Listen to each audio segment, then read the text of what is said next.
गुरुर्ब्रह्मा गुरुर्विष्णु गुरुर्देवो महेश्वरा गुरु साक्षात परब्रह्मा तस्मै श्री गुरुवे नमः। तस्मै श्री गुरुवे नमः। तस्मै श्री गुरुवे नमः। कर लगाते हैं मिलके सब। बोलो समर्थ सतगुरुदेव संत श्री रामलाल जी सियाग की जय जय। बोलो शिव अवतारी महायोगी बाबा श्री गंगाई नाथ की जय जय। बोलो दशम अवतार कल की अवतार की जय जय। बोलो सनातन धर्म की जय जय। बोलो पलाना धाम की जय जय। बोलो जामसर धाम की जय जय। बोलो काजलवास धाम की जय जय। जय श्री गुरुदेव, जय श्री दादा गुरुदेव, जय माँ शक्ति, जय श्री गुरुदेव, जय श्री गुरुदेव, जय श्री दादा गुरुदेव, जय गुरु माँ। अब जो है शाम का सत्संग हम शुरू करते हैं गुरुदेव जी का। 7 बज गए हैं। तो सबसे पहले जो इन्फॉर्मेशन है गुरु पूर्णिमा की। गुरु पूर्णिमा 13 जुलाई को मनाई जाएगी काजलवास में। और भी जहाँ जहाँ गुरुदेव जी का स्थान है वहाँ पर गुरु पूर्णिमा ज़रूर मनाई जाएगी। लेकिन हम लोग जा रहे हैं, मैं जो जा रहा हूँ वो काजलवास जा रहा हूँ 13 जुलाई को। तो 13 जुलाई को वहाँ माँ के सानिध्य में, गुरु माँ के सानिध्य में गुरु पूर्णिमा मनाई जाएगी। अगर आप आना चाहते हैं तो 13 तारीख को आ सकते हैं। 12 और 13 तारीख को वहाँ पर हम रहेंगे, 14 तारीख को निकल जाएंगे। और प्रचार प्रसार शुरू हो जाएगा वहाँ पर भी। अगर कोई पहले जाना चाहे तो भगत भाई से कांटेक्ट कर सकता है। और कुछ योगदान देना चाहे वहाँ पे, वहाँ के अरेंजमेंट्स में, तो आप भगत भाई से बात कर सकते हैं। और ये जो वीडियो चल रहा है इसकी डिस्क्रिप्शन में मैं डिटेल्स डाल दूँगा उनकी, वो आप उस हिसाब से।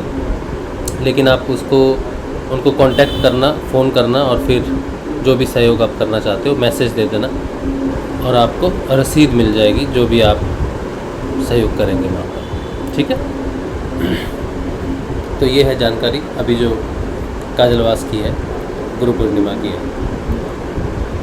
अब जो है गुरुदेव जी का सत्संग जो हम करते हैं रोज़ शाम को, उसमें सबसे पहले जो नए साधक जुड़ते हैं उनके लिए जो बेसिक इन्फॉर्मेशन है वो ये कि गुरुदेव रामलाल जी सियाग आपको संजीवनी मंत्र की दीक्षा देते हैं। संजीवनी मंत्र को गुरुदेव आपको मन ही मन में जपने के लिए कहते हैं। जितना हो सके उतना आपको उसका जाप करना है। सुबह शाम खाते पीते कोई भी काम आप कर रहे हो तो आप उस काम को करते हुए संजीवनी मंत्र का जाप कर सकते हो। जाप करते समय आपने ध्यान रखना है कि आपको वो जाप जो है वो मन मन में करना है, बिना होंठ और जीभ हिलाए। ठीक है। होंठ और जीभ को आपने नहीं हिलाना है, मन मन में जाप करना है। अगर शुरुआत में थोड़ी दिक्कत होती भी है तो घबराना नहीं है कि मेरे से जाप नहीं होता है या कोई प्रॉब्लम है। आपने कोशिश करनी है मन ही मन में जाप करने की। उसके अलावा 2 समय आपको ध्यान करना है। गुरुदेव जी की तस्वीर आप इंटरनेट से प्रिंट आउट ले सकते हो, लेमिनेट करवा लो, फ़ोटो बनवा लो। तो गुरुदेव बाकी जो दूसरी चीज़ जो बताते हैं वो गुरु जी का ध्यान करना है आपको। तस्वीर आप इंटरनेट से ले सकते हो, कहीं से ख़रीदने की ज़रूरत नहीं है कि कहीं से मंगवानी है फ़ोटो, ऐसा कुछ भी नहीं है। इंटरनेट से आप सर्च करेंगे गुरुदेव रामलाल जी सियाग तो आपको गुरुदेव की और दादा गुरुदेव की तस्वीर मिल जाएगी। उसका प्रिंट आउट लेके लेमिनेट करवा के आप तस्वीर बना लेना। और जब भी आप ध्यान करोगे सुबह और शाम को तो आपने तस्वीर के सामने बैठ के ही ध्यान करना है। गुरुदेव की तस्वीर के सामने बैठ के ही ध्यान करना है और गुरुदेव को आज्ञा चक्र पर यहाँ पर देखना है, कोशिश करनी है। ज़रूरी नहीं है कि आंखें बंद करते हुए आपको दिख जाएंगे, आपने कोशिश करनी है। कोशिश करने का मतलब क्या होता है कि आपने यहाँ पर देखने की कोशिश करने का मतलब है अपनी चेतना को। जैसे मुझे कोई विचार आया, बाज़ार का विचार आया, तो मैं कहाँ पर हूँ? मैं बाज़ार में हूँ, मेरी चेतना बाज़ार में है। तो यहाँ पर गुरु जी को देखने का, उनकी तस्वीर को यहाँ पर देखने का अर्थ है कि मैं अपनी चेतना को, अपने कॉन्शियस को यहाँ पर लेके आऊँ आज्ञा चक्र पर। क्योंकि ध्यान जब लगता है तो इस जगह पर ही लगता है, इस जगह से नीचे ध्यान नहीं लगता। हमारी चेतना अगर आज्ञा चक्र से नीचे है और हमारा ध्यान कहीं और है तो हमारा ध्यान नहीं लगता है। तो हमारी चेतना जब आज्ञा चक्र पर है तभी हमारा ध्यान लगेगा। तो हमने कोशिश करनी है कि हम अपनी चेतना को आज्ञा चक्र पर लेके आएँ, ध्यान को आज्ञा चक्र पर लेके आएँ। इसीलिए उनका ध्यान यहाँ पर करते हैं, गुरु जी का ध्यान यहाँ पर करते हैं। ठीक है। तो आपने कोशिश करनी है। फिर विचार वगैरह आएंगे आपको, सबको आते हैं, कोई नई बात नहीं है, सबको आते हैं, चाहे किसी को 5 साल हो गए, चाहे किसी को 10 साल हो गए, ठीक है, विचार सबको आते हैं और इसमें कोई दिक्कत नहीं है। आप बैठे ध्यान में, जैसे ही आप ध्यान में बैठे वैसे ही आपको विचार आने लगे, और 15 मिनट आप बैठे और 15 मिनट बैठ तो गए लेकिन ध्यान आते रहे 15 मिनट में, तो ये ध्यान हुआ कि नहीं हुआ, है ना? तो ये ध्यान हुआ, ये ध्यान हुआ। क्यों हुआ? क्योंकि जब हम ध्यान करते हैं तो हम अपने अंदर जाते हैं। ध्यान कोई बाहर लगाने वाली वस्तु नहीं है। जैसे त्राटक होता है, त्राटक में क्या होता है कि कोई सामने कोई नीडल रख दी, कोई छोटा सा टिप रख दिया और उसको लगातार देखना है, उस टिप को लगातार देखना है, उसको बोलते हैं त्राटक। तो मैंने ध्यान कहाँ लगाया? बाहर लगाया, उस टिप पे लगाया, उसको त्राटक कहते हैं। लेकिन सिद्धि योग में जो हम ध्यान करते हैं वो अंदर करते हैं, आज्ञा चक्र पर। तो अंदर आज्ञा चक्र का करने का मतलब है कि हमारे जो ये 9 द्वार है ना, कान, नाक, मुंह, ठीक है, लैट्रिन, बाथरूम, ये 9 द्वार होते हैं हमारे, वो बाहर खुलते हैं, लेकिन एक द्वार अंदर जाने का होता है। अंदर जिसे हम कह रहे हैं ध्यान लगाना, तो अंदर जाने का द्वार कहाँ पर है? यहाँ पर है। तो यहाँ पर ध्यान केंद्रित जब हम करते हैं तो हम अपनी चेतना को अपने अंदर लेके जाते हैं। अंदर ले जाने का मतलब भी हमारे शरीर के जो अंदरूनी भाग हैं, जैसे किडनी है, गुर्दा है, ये सब बॉडी पार्ट्स हैं अंदर के, वो वाला अंदर नहीं, ठीक है, हमारे कॉन्शियस के अंदर, ठीक है। कॉन्शियस के अंदर का क्या मतलब है कि हमारे शरीर में ये बाहर में जो स्किन दिखती है और अंदर में जो खून है, अंदर की जो स्किन है, उसके अंदर में हृदय है ना, हृदय का एक सूक्ष्म रूप है। उस हृदय से सूक्ष्म रूप में एक नाड़ी जुड़ी हुई है जिसे कहते हैं सुषुम्ना नाड़ी, ठीक है। सुषुम्ना नाड़ी हृदय से जुड़ी हुई है। तो हम क्या करते हैं, गुरु जी का जब ध्यान करते हैं तो हम अंदर प्रवेश करते हैं। अंदर प्रवेश यहाँ से करते हैं, ये द्वार है अंदर जाने का, तो गुरु जी हमको अंदर लेके जाते हैं। जैसे ही यहाँ से प्रवेश करते हैं तो हृदय में जाते हैं। ये वाला जो धक धक कर रहा, ये उसका प्रतीकात्मक रूप है, ठीक है। इसके अंदर सूक्ष्म हृदय है। जैसे आत्मा सूक्ष्म है, वैसे ही बहुत कुछ अंदर सूक्ष्म शरीर भी हैं। तो अंदर का ध्यान सूक्ष्म शरीर से शुरू होता है। उस सुषुम्ना नाड़ी में प्रवेश करने को अंदर प्रवेश करना कहते हैं। तो जब हम अपने अंदर प्रवेश करते हैं तो हम जब जाते हैं तो हमें रोकता है, कौन रोकता है? हम खुद रोकते हैं अपने आप को। जो हमें विचार आते हैं ध्यान करते समय कि मैं उसको सोच रहा था, मैं इसको सोच रहा था, मैं उसको सोच रहा था, पता नहीं ध्यान लगा कि नहीं, वो ध्यान लगा। क्योंकि जैसे ही हम ध्यान लगाने के लिए अंदर जाते हैं तो डायरेक्ट तो हम ध्यान पे यहाँ पर नहीं पहुँच जाते। यहाँ घुसना अंदर से, सुषुम्ना नाड़ी से होते हुए वापस यहाँ पर आना होता है, 7 चक्रों को भेदते हुए यहाँ पर आना होता है ध्यान करने के लिए। तो अंदर जाने का रास्ता और इस आज्ञा चक्र का हाँ, एक चीज़ है कि ये जो बात है ना कि आज्ञा चक्र का खुलना और आज्ञा चक्र का एक्टिवेट होना, ये आज्ञा चक्र का सिद्ध होना, ये अलग बातें हैं। इसमें ज़मीन और आसमान का फ़र्क है। आज्ञा चक्र का खुलने का मतलब है आपका जो घर है, घर का एक मेन गेट है, ठीक है। तो वो मेन गेट खुल गया तो कह रहा है अरे समझो आपका नाम कुछ है ना, तो कह रहा उनका गेट खुल गया, चलो अंदर, चलो अंदर। तो आज्ञा चक्र का गेट, गुरुदेव जब कुंडलिनी जागृत होती है ना तो ये गेट खुलता है, आज्ञा चक्र का गेट खुलना। आज्ञा चक्र आपको नहीं मिला अभी, आज्ञा चक्र सिद्ध नहीं हुआ है या आज्ञा चक्र एक्टिवेट नहीं हुआ है, बस गेट खुल गया ताकि आप अंदर जाओ।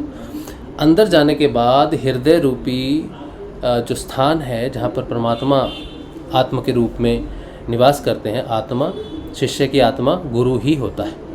अगर हम चाहें हमारी आत्मा कैसी है तो हमें तो नहीं पता अभी, तो हम क्या करेंगे, गुरु जी का जब ध्यान करते हैं, इसको कहते हैं आत्मा का ध्यान। गुरु का ध्यान शिष्य का आत्मा का ध्यान है। आत्मा में, शिष्य की आत्मा में और गुरु में कोई अंतर नहीं होता, ठीक है। अब यहाँ से आत्मरूपी ईश्वर जागृत होता है हमारे अंदर, गुरु जागृत होता है, गुरु तत्व का जागृत होना, द्विज होना। तो वो जब सुषुम्ना नाड़ी से प्रवेश करता है तो नीचे से मूलधारा, स्वादिष्ठान, मणिपुर, हृदय चक्र, कंठ चक्र, आज्ञा चक्र, यहाँ तक पहुँचती है चेतना, ठीक है। हमारा जो जागृत हुई चेतना हृदय से वो पहुँचती है यहाँ पर। अब वो यहाँ पर पहुँच गई तो इसका मतलब ये नहीं कि हमारे सारे चक्रों का भेदन हो गया है या सारे चक्र सिद्ध हो गए हैं या मेरा ध्यान लग गया है। तो यहाँ से जब प्रवेश करेंगे अंदर, हृदय से लेके नीचे के सारे चक्रों से ऊपर आएंगे तो इसमें बहुत सारी रुकावटें हैं। वो सारी जो रुकावटें आते हैं उसमें विचार भी आते हैं, सोच, इसका ध्यान लग गया, उसको उसकी बात आ गई, इसकी बात आ गई, शरीर में खुजली होगी, शरीर में कुछ हो गया, बहुत सारी चीज़ें, अलग अलग तरह के अवरोध हैं। वो सारे अवरोध जो हैं वो हम हैं, हम खुद ही अवरोध हैं। कोई दूसरा आदमी बाहर में कोई व्यक्ति है, सोचो मेरा कोई दोस्त है, मैं उसके बारे में सोच रहा हूँ ध्यान में, तो वो मेरा अवरोध नहीं है, उसके कारण मैं उसकी बात सोचता रहा, मैं पत्नी की बात सोचता रहा, बच्चे की बात सोचता रहा, भाई की बात सोचता रहा, पिताजी की बात सोचता रहा, पढ़ाई की बात सोचता रहा, या किसी की भी बात सोचता रहा, तो उसके कारण मेरा ध्यान नहीं लगा। ऐसा नहीं है, वो मेरे कारण ध्यान नहीं लगा। मेरे अंदर में जितना भी संसार है वो सारा अंदर जो है वो मैं ही हूँ। जिस तरह मैं बाहर हूँ सब जगह, वैसे ही मैं अंदर भी हूँ। तो जितने भी अलग अलग रूप में विरोध मेरे सामने आते हैं वो मैं ही हूँ, वो विरोध मैं ही हूँ। तो मुझे अपने आप को ही साफ़ करना है, अपने आप को ही क्लियर करना है, तो बाहर की क्लियरेंस अपने आप हो जाएगी। तो विचारों का आना शुरुआत है। कैसे? जब हम यहाँ से प्रवेश करते हैं हृदय चक्र में, आत्मरूपी चेतना जागृत होती है, वो जब मूल धारा में करती है तो मूल धारा सबसे पहले शरीर के अवरोध प्रकट होते हैं। कोई बीमार है, किसी का पैर दर्द हो रहा है, तो वो ध्यान में बैठेगा तो उसको खुजली शुरू हो जाएगी, शरीर में कोई ना कोई प्रॉब्लम शुरू हो जाएगी। ज़्यादातर लोगों को खुजली होती है, कभी पैर में होगी, इधर होगी, उधर होगी, कुछ भी होना शुरू हो, शरीर में कोई ऐसी दिक्कत महसूस होने लग जाएगी तो वो चेतना आने लगेगा, ऐसा ध्यान तो लगा ही नहीं, अब मेरा पैर दर्द होता रहा, मेरा ये कुछ होता रहा। अच्छा, जिनको अब ये समस्या नहीं होगी ध्यान में, वो आगे के चक्कर में बढ़ेंगे, ऊपर बढ़ेंगे, तो आता है स्वादिष्ठान। स्वादिष्ठान हमारी सोच से जुड़ा हुआ, तो फिर वो बस विचार, ये स्वादिष्ठान सबसे ज़्यादा गहरा परेशान करता है, क्योंकि जनरल हमारी चेतना नीचे के 3 चक्रों में ही रहती है। नीचे मणिपुर है, फिर नीचे स्वादिष्ठान है और मूल धारा चक्र है। तो जनरली स्वादिष्ठान में ज़्यादातर हमारी चेतना विचारों में ज़्यादा रहती है। तो सबसे बड़ी अड़चन कहाँ पर आती है? विचारों में आती है। तो हर बार, जितनी बार भी हम ध्यान करेंगे, हम कहाँ से जाएंगे? हृदय से सुषुम्ना नाड़ी को क्लियर करते हुए जाएंगे। सोचो किसी व्यक्ति को ध्यान करते हुए 5 वर्ष हो गए, 5 वर्ष करते करते उसने अपनी चेतना को स्थिर कर लिया है कंठ चक्र तक, ठीक है, आज्ञा चक्र तक अभी नहीं गया है, कंठ चक्र तक अपनी चेतना को लेवल कर लिया है।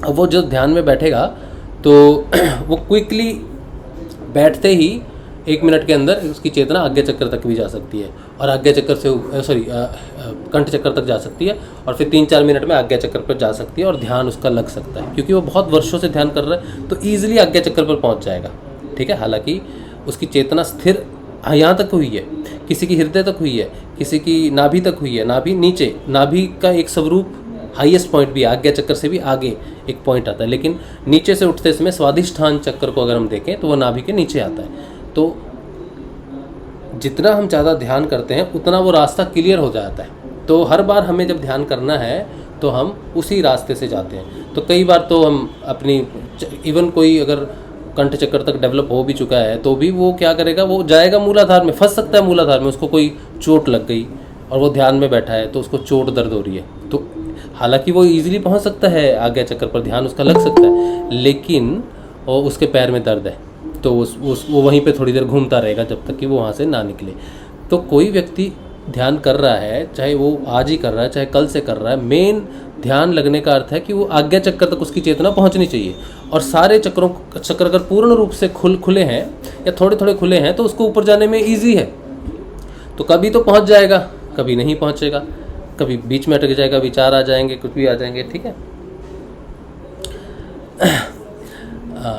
अच्छा दारिणी, मैं बता दूंगा जब मैं आपसे पूछ लूँगा प्रश्न।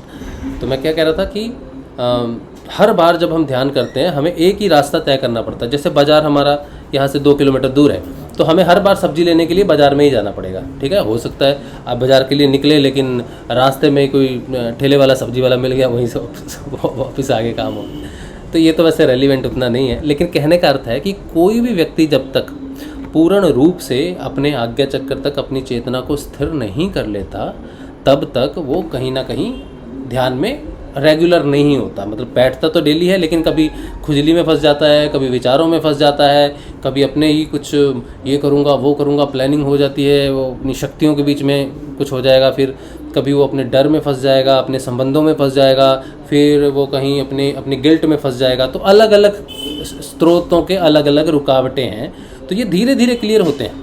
और अगर नहीं भी क्लियर हुए तो ज़रूरी नहीं, जब तक क्लियर नहीं होगा हमारा ध्यान नहीं लगेगा।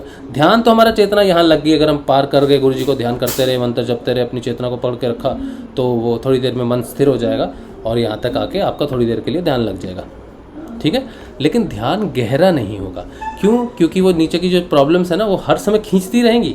आप निकल गए ध्यान करने के लिए यहाँ पर, हाँ, चेतना किसी तरह आप नाम जपते रहे, गुरु जी का ध्यान करते रहे, तो यहाँ पहुँच गए। लेकिन नीचे के जो अनक्लैरिटी है, जो भी क्लियर नहीं हुई है इस दिक्कत, वो आपको कॉन्टीन्यूसली नीचे पुल डाउन करती है। तो थोड़ी देर के लिए ध्यान लगेगा, फिर ध्यान टूट जाएगा, वापस वही विचार आने लग जाएंगे, या शरीर का भय, मृत्यु भय, या पता नहीं क्या क्या चीज़ें आने लगती हैं। तो कहने का अर्थ है कि आप कई वर्षों तक ध्यान करते हो और धीरे धीरे अपना ये जो पूरा सिस्टम है इसको क्लियर करते हो, ठीक है। एक दिन में नहीं होता, 2 दिन में नहीं होता। पुराने जन्मों से अगर आपने सिस्टम अपना क्लियर किया हुआ है तो बहुत अच्छी एडवांटेज है। तो कुछ लोगों का जल्दी ध्यान लगने लगता है, जल्दी वो गहरे ध्यान में जाने लगते हैं। इसका अर्थ है कि समस्याएं कम है रास्ते में। तो जब आप ध्यान करोगे, आपके ध्यान में अगर आपको विचार आते हैं, शरीर के विचार आते हैं, डर आता है, कोई किसी भी तरह के थॉट प्रोसेसेस आते हैं, तो आप ध्यान में बैठे हो। पूरी बात जो मैंने अभी तक की है, इसका कहने का मतलब ये है कि ध्यान में बैठना और उसमें बहुत सारे विचार आते रहना इधर उधर के भी ध्यान का एक हिस्सा है, ठीक है। इसीलिए 2 समय आपने ये नहीं सोचना कि मेरा ध्यान नहीं लगता है, मैं बैठता हूँ बस, फिर मेरे विचार आने शुरू हो जाते हैं, फिर मैं उठ जाता हूँ। मत उठो, विचार अंदर की ही यात्रा है, धीरे धीरे वो विचार खत्म होंगे ना। जब वो सिस्टम क्लियर हो जाएगा, जहाँ से वो विचार आ रहे हैं, जिस चक्र से वो विचार आ रहे हैं, वो चक्र जब क्लियर हो जाएगा तो ईजिली आपको बाईपास कर देगा, ठीक है। अब आपके पास लाइसेंस नहीं है तो वो हवलदार तो रोज रोकेगा ना ट्रैफिक पे आपको, तो आप क्या करोगे? आप घूम के जाने की कोशिश करोगे, दूसरी जगह भी बैठा रहेगा। तो आप कहेंगे यही रास्ता ठीक है, अब इसको बना ही लेते हैं, एक लाइसेंस बना लेते हैं, रोज़ रोज़ का झमेला ठीक नहीं है। तो वो जब लाइसेंस बन जाएगा, वो जब क्लियर हो जाएगा ना आपका सिस्टम, तो आप ईजिली ध्यान में आगे जाते रहोगे। फिर विचार ऑटोमेटिकली कम होंगे। जब आप ध्यान में बैठेंगे ना तो फिर विचार आएंगे ही नहीं, क्योंकि आपकी ये जो कॉन्शियस है इसमें पता चल जाता है कि मैं अब ध्यान में बैठा हूँ। तो आप ध्यान में बैठ सकते हैं। विचार आएंगे तो उठना नहीं है, 2 मिनट बैठे फिर उठ के नहीं, आपको 15 मिनट बैठना है, ठीक है। समझ में आ गई? ये मैं नए साधकों के लिए कह रहा हूँ, और ये जनरल सी समस्याएं हैं। नए साधक मतलब 3, 4, 5 साल तक भी ये समस्याएं समझ में नहीं आती, कि 5 साल बाद भी कहेंगे मेरा ध्यान नहीं लगता है। ध्यान का मतलब है ध्यान में बैठना, और ध्यान का लगने का अर्थ है कि वो अपने आप, जब आपकी चेतना यहाँ पहुँचेगी तब ध्यान लग जाएगा। आप ध्यान लगा नहीं सकते, क्योंकि हमें पता ही नहीं है ध्यान होता क्या है, ध्यान में है क्या चीज़ है। तो ध्यान, जब चेतना यहाँ पहुँचेगी तब वो अपने आप ध्यान को महसूस करोगे कि ये होता है ध्यान। बताने से तो पता नहीं चलेगा आपको। तो आपने क्या करना है? बैठना है। तो 2 समय मंत्र जाप, 2 समय ध्यान और सब समय मंत्र जाप। ध्यान में बैठने से भी मंत्र जाप लगातार करते रहना, ठीक है। और बाकी जो दूसरे अलग टॉपिक है कि एज अ जाप 24 घंटे चलता है ना। फिर वो लय योग, कल जो हमने बात की थी, कल का सेशन जो था लय योग से समाधि तक जाना, वो बहुत मुख्य, कल का बहुत अच्छा था सेशन, मुझे तो बहुत अच्छा लगा। तो वो आप ज़रूर देखना, उसमें आपको यात्रा थोड़ी सी और पता चलेगी, डिटेल में थोड़ी और यात्रा पता चलेगी, कैसे हमारा डेवलपमेंट होता है समाधि तक, ठीक है। अब ये जितनी बार भी अगर सोचो मैं शुरू से शुरू करूं कि नाम जपना है, फिर ध्यान करना है, ध्यान की बात जितनी बार भी मैं करूं, यहाँ से यहाँ तक बताने के लिए रास्ते, बहुत सारी चीज़ें हैं जो हर बार बता सकते हैं। अभी मैं फिर से अगर यही शुरू करूँगा कि यहाँ से अंदर जाते हैं, फिर क्या, वो अलग हो जाएगा, ठीक है, फिर अलग हो जाएगा। तो हम जितनी बार सिद्धि योग को एक्सप्लेन करने बैठेंगे, अगर 1 लाख बार भी करने बैठूंगा ना, तो 1 लाख बार नई इन्फॉर्मेशन आपको मिलेगी। कहेंगे बात तो एक ही है कि ध्यान करना है, ध्यान में चेतना यहाँ जाएगी, यहाँ से यहाँ जाएगी, यही बात करूँगा सिर्फ। लेकिन अगर 1 लाख बार बैठूँगा तो 1 लाख बार नई इन्फॉर्मेशन आपको मिलेगी, ठीक है। तो इसका मतलब क्या हुआ कि हमें अपनी जो चेतना का जो कपाट है ना, वो खुले रखना चाहिए, इसको कंट्रोल्ड नहीं करना चाहिए कि सिर्फ यही हो सकता है, सिर्फ यही सिद्धि योग है, सिर्फ यही। सिद्धि योग बड़ा विशाल, बहुत विशाल है। हम इस सिद्धि योग, अगर एक नदी है ना, तो हम उसके 2 किनारों को देख ही नहीं सकते, इतना विशाल है। समंदर जो होता है, समंदर की एक बाउंड्री होती है, चाहे बहुत बड़ा है, आंखों से दिखता नहीं है ना, लेकिन एक बाउंड्री होती है। सिद्ध योग अनंत है। तो हम जितनी बार उस रिवर में जाएंगे उतनी बार अलग जगह से जा सकते हैं। तो सबके साथ अलग अलग अनुभव होते हैं, सबको अलग अलग क्रियाएं होती हैं, सबके अलग अलग प्रॉब्लम्स हैं, सबकी अलग अलग शक्तियां हैं, सामर्थ्य है। तो उन सारी चीज़ों के हिसाब से ही आपकी यात्रा होती है। तो अगर आप नाम जप रहे हो और गुरुदेव जी का ध्यान कर रहे हो, बाकी आपके जीवन में जैसे भी सिद्धयोग चल रहा है अच्छा चल रहा है, ऐसे ही चलेगा, चिंता कोई भी नहीं करनी। ठीक, चलो किसी का कोई प्रश्न था नहीं? अब बोलो क्या बात करना चाहते हो आप?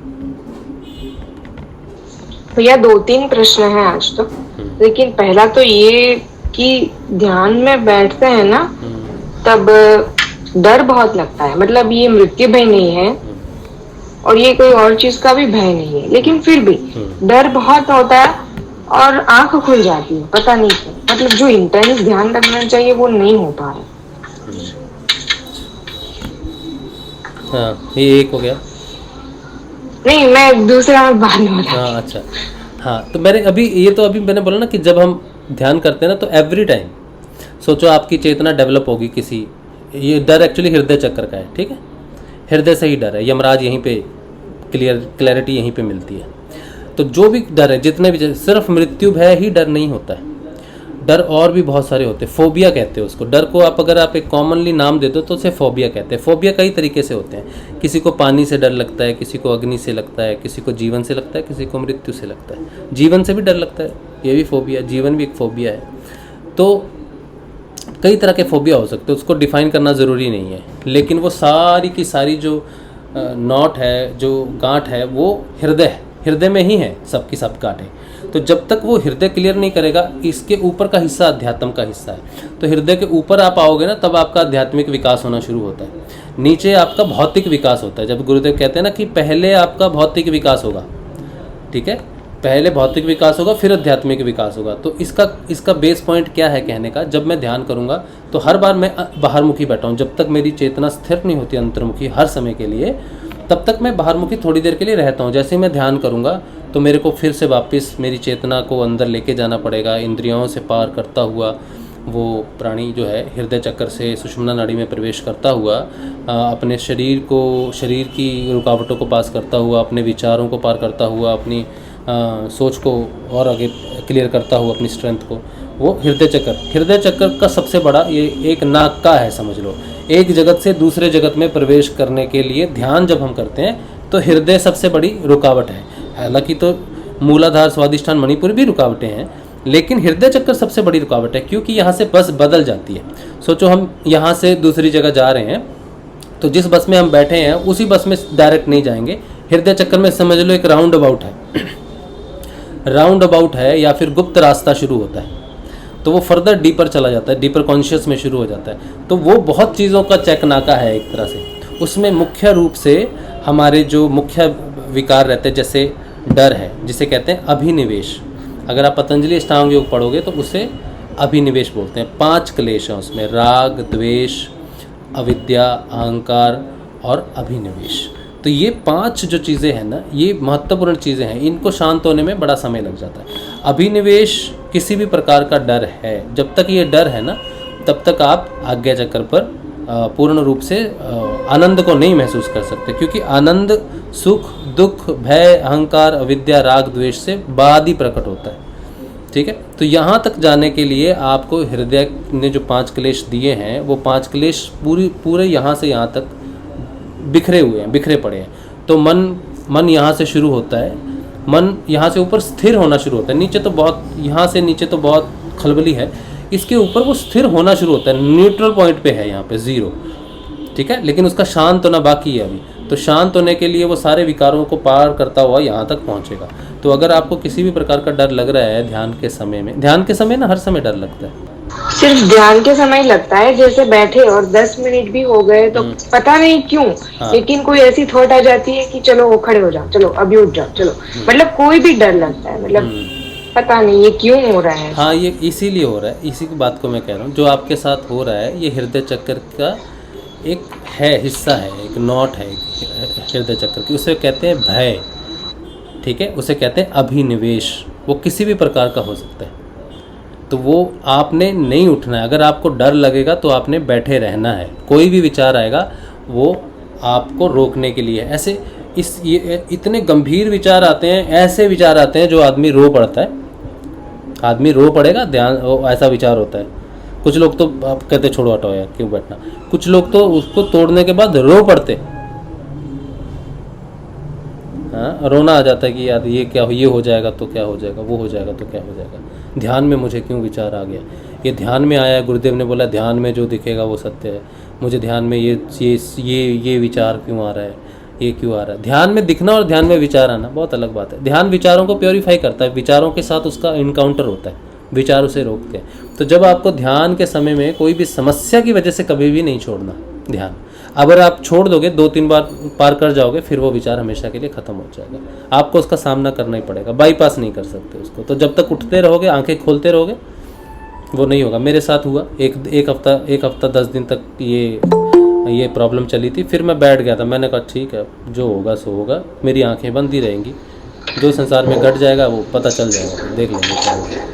तो और आपके और उर्मिला दीदी के साथ जो हुआ था ना गर्दन वाला एपिसोड, वो भी हुआ था, मतलब पूरे 6 दिन गर्दन की बैंड बजी हुई। अच्छा।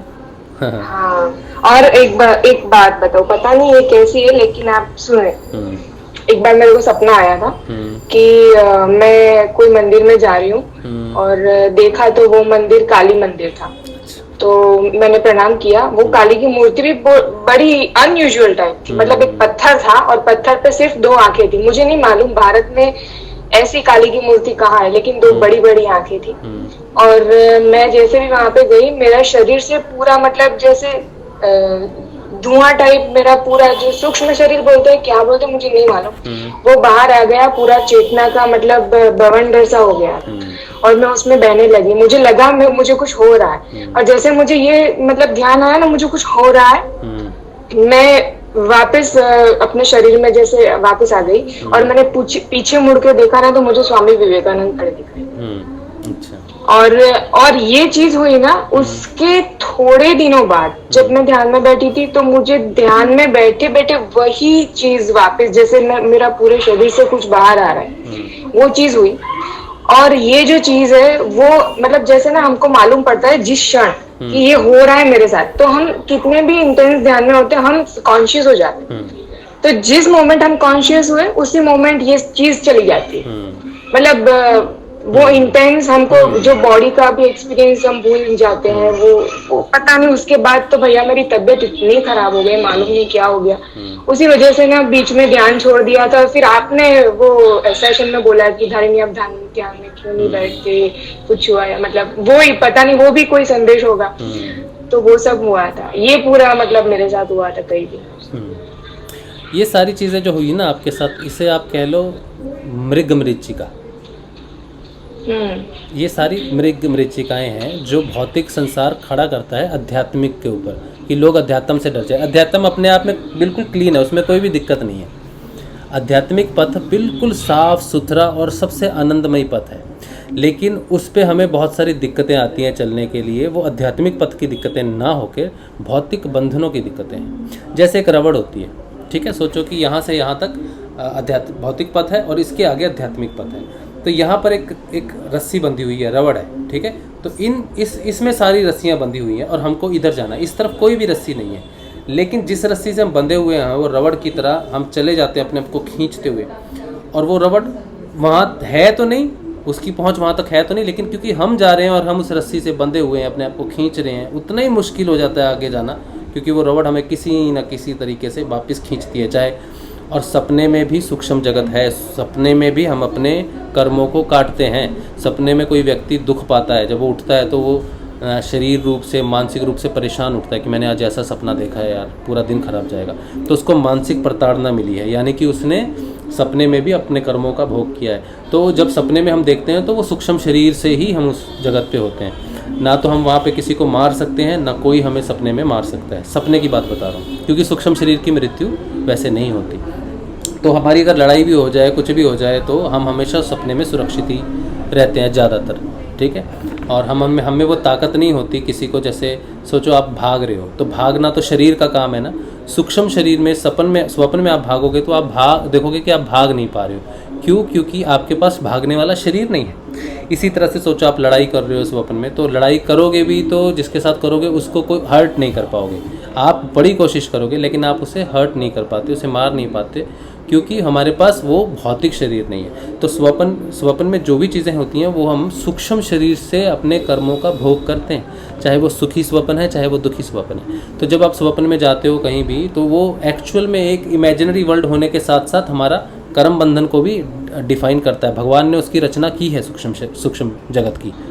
लेकिन भैया मैं एक बात बताऊं, कुछ लोग बोलते हैं कि जो स्वप्न में दिखता है वो एस्ट्रल ट्रैवल होता है, मतलब जो हमारी सूक्ष्म शरीर की यात्रा होती है वो उसको एस्ट्रल ट्रैवल बोलते हैं। जो हम शरीर से नहीं कर सकते वो हमारी सूक्ष्म शरीर जो होता है वो हम जब सो जाते हैं तब हर एक का शरीर एक सिल्वर कॉर्ड से बंधा हुआ होता है।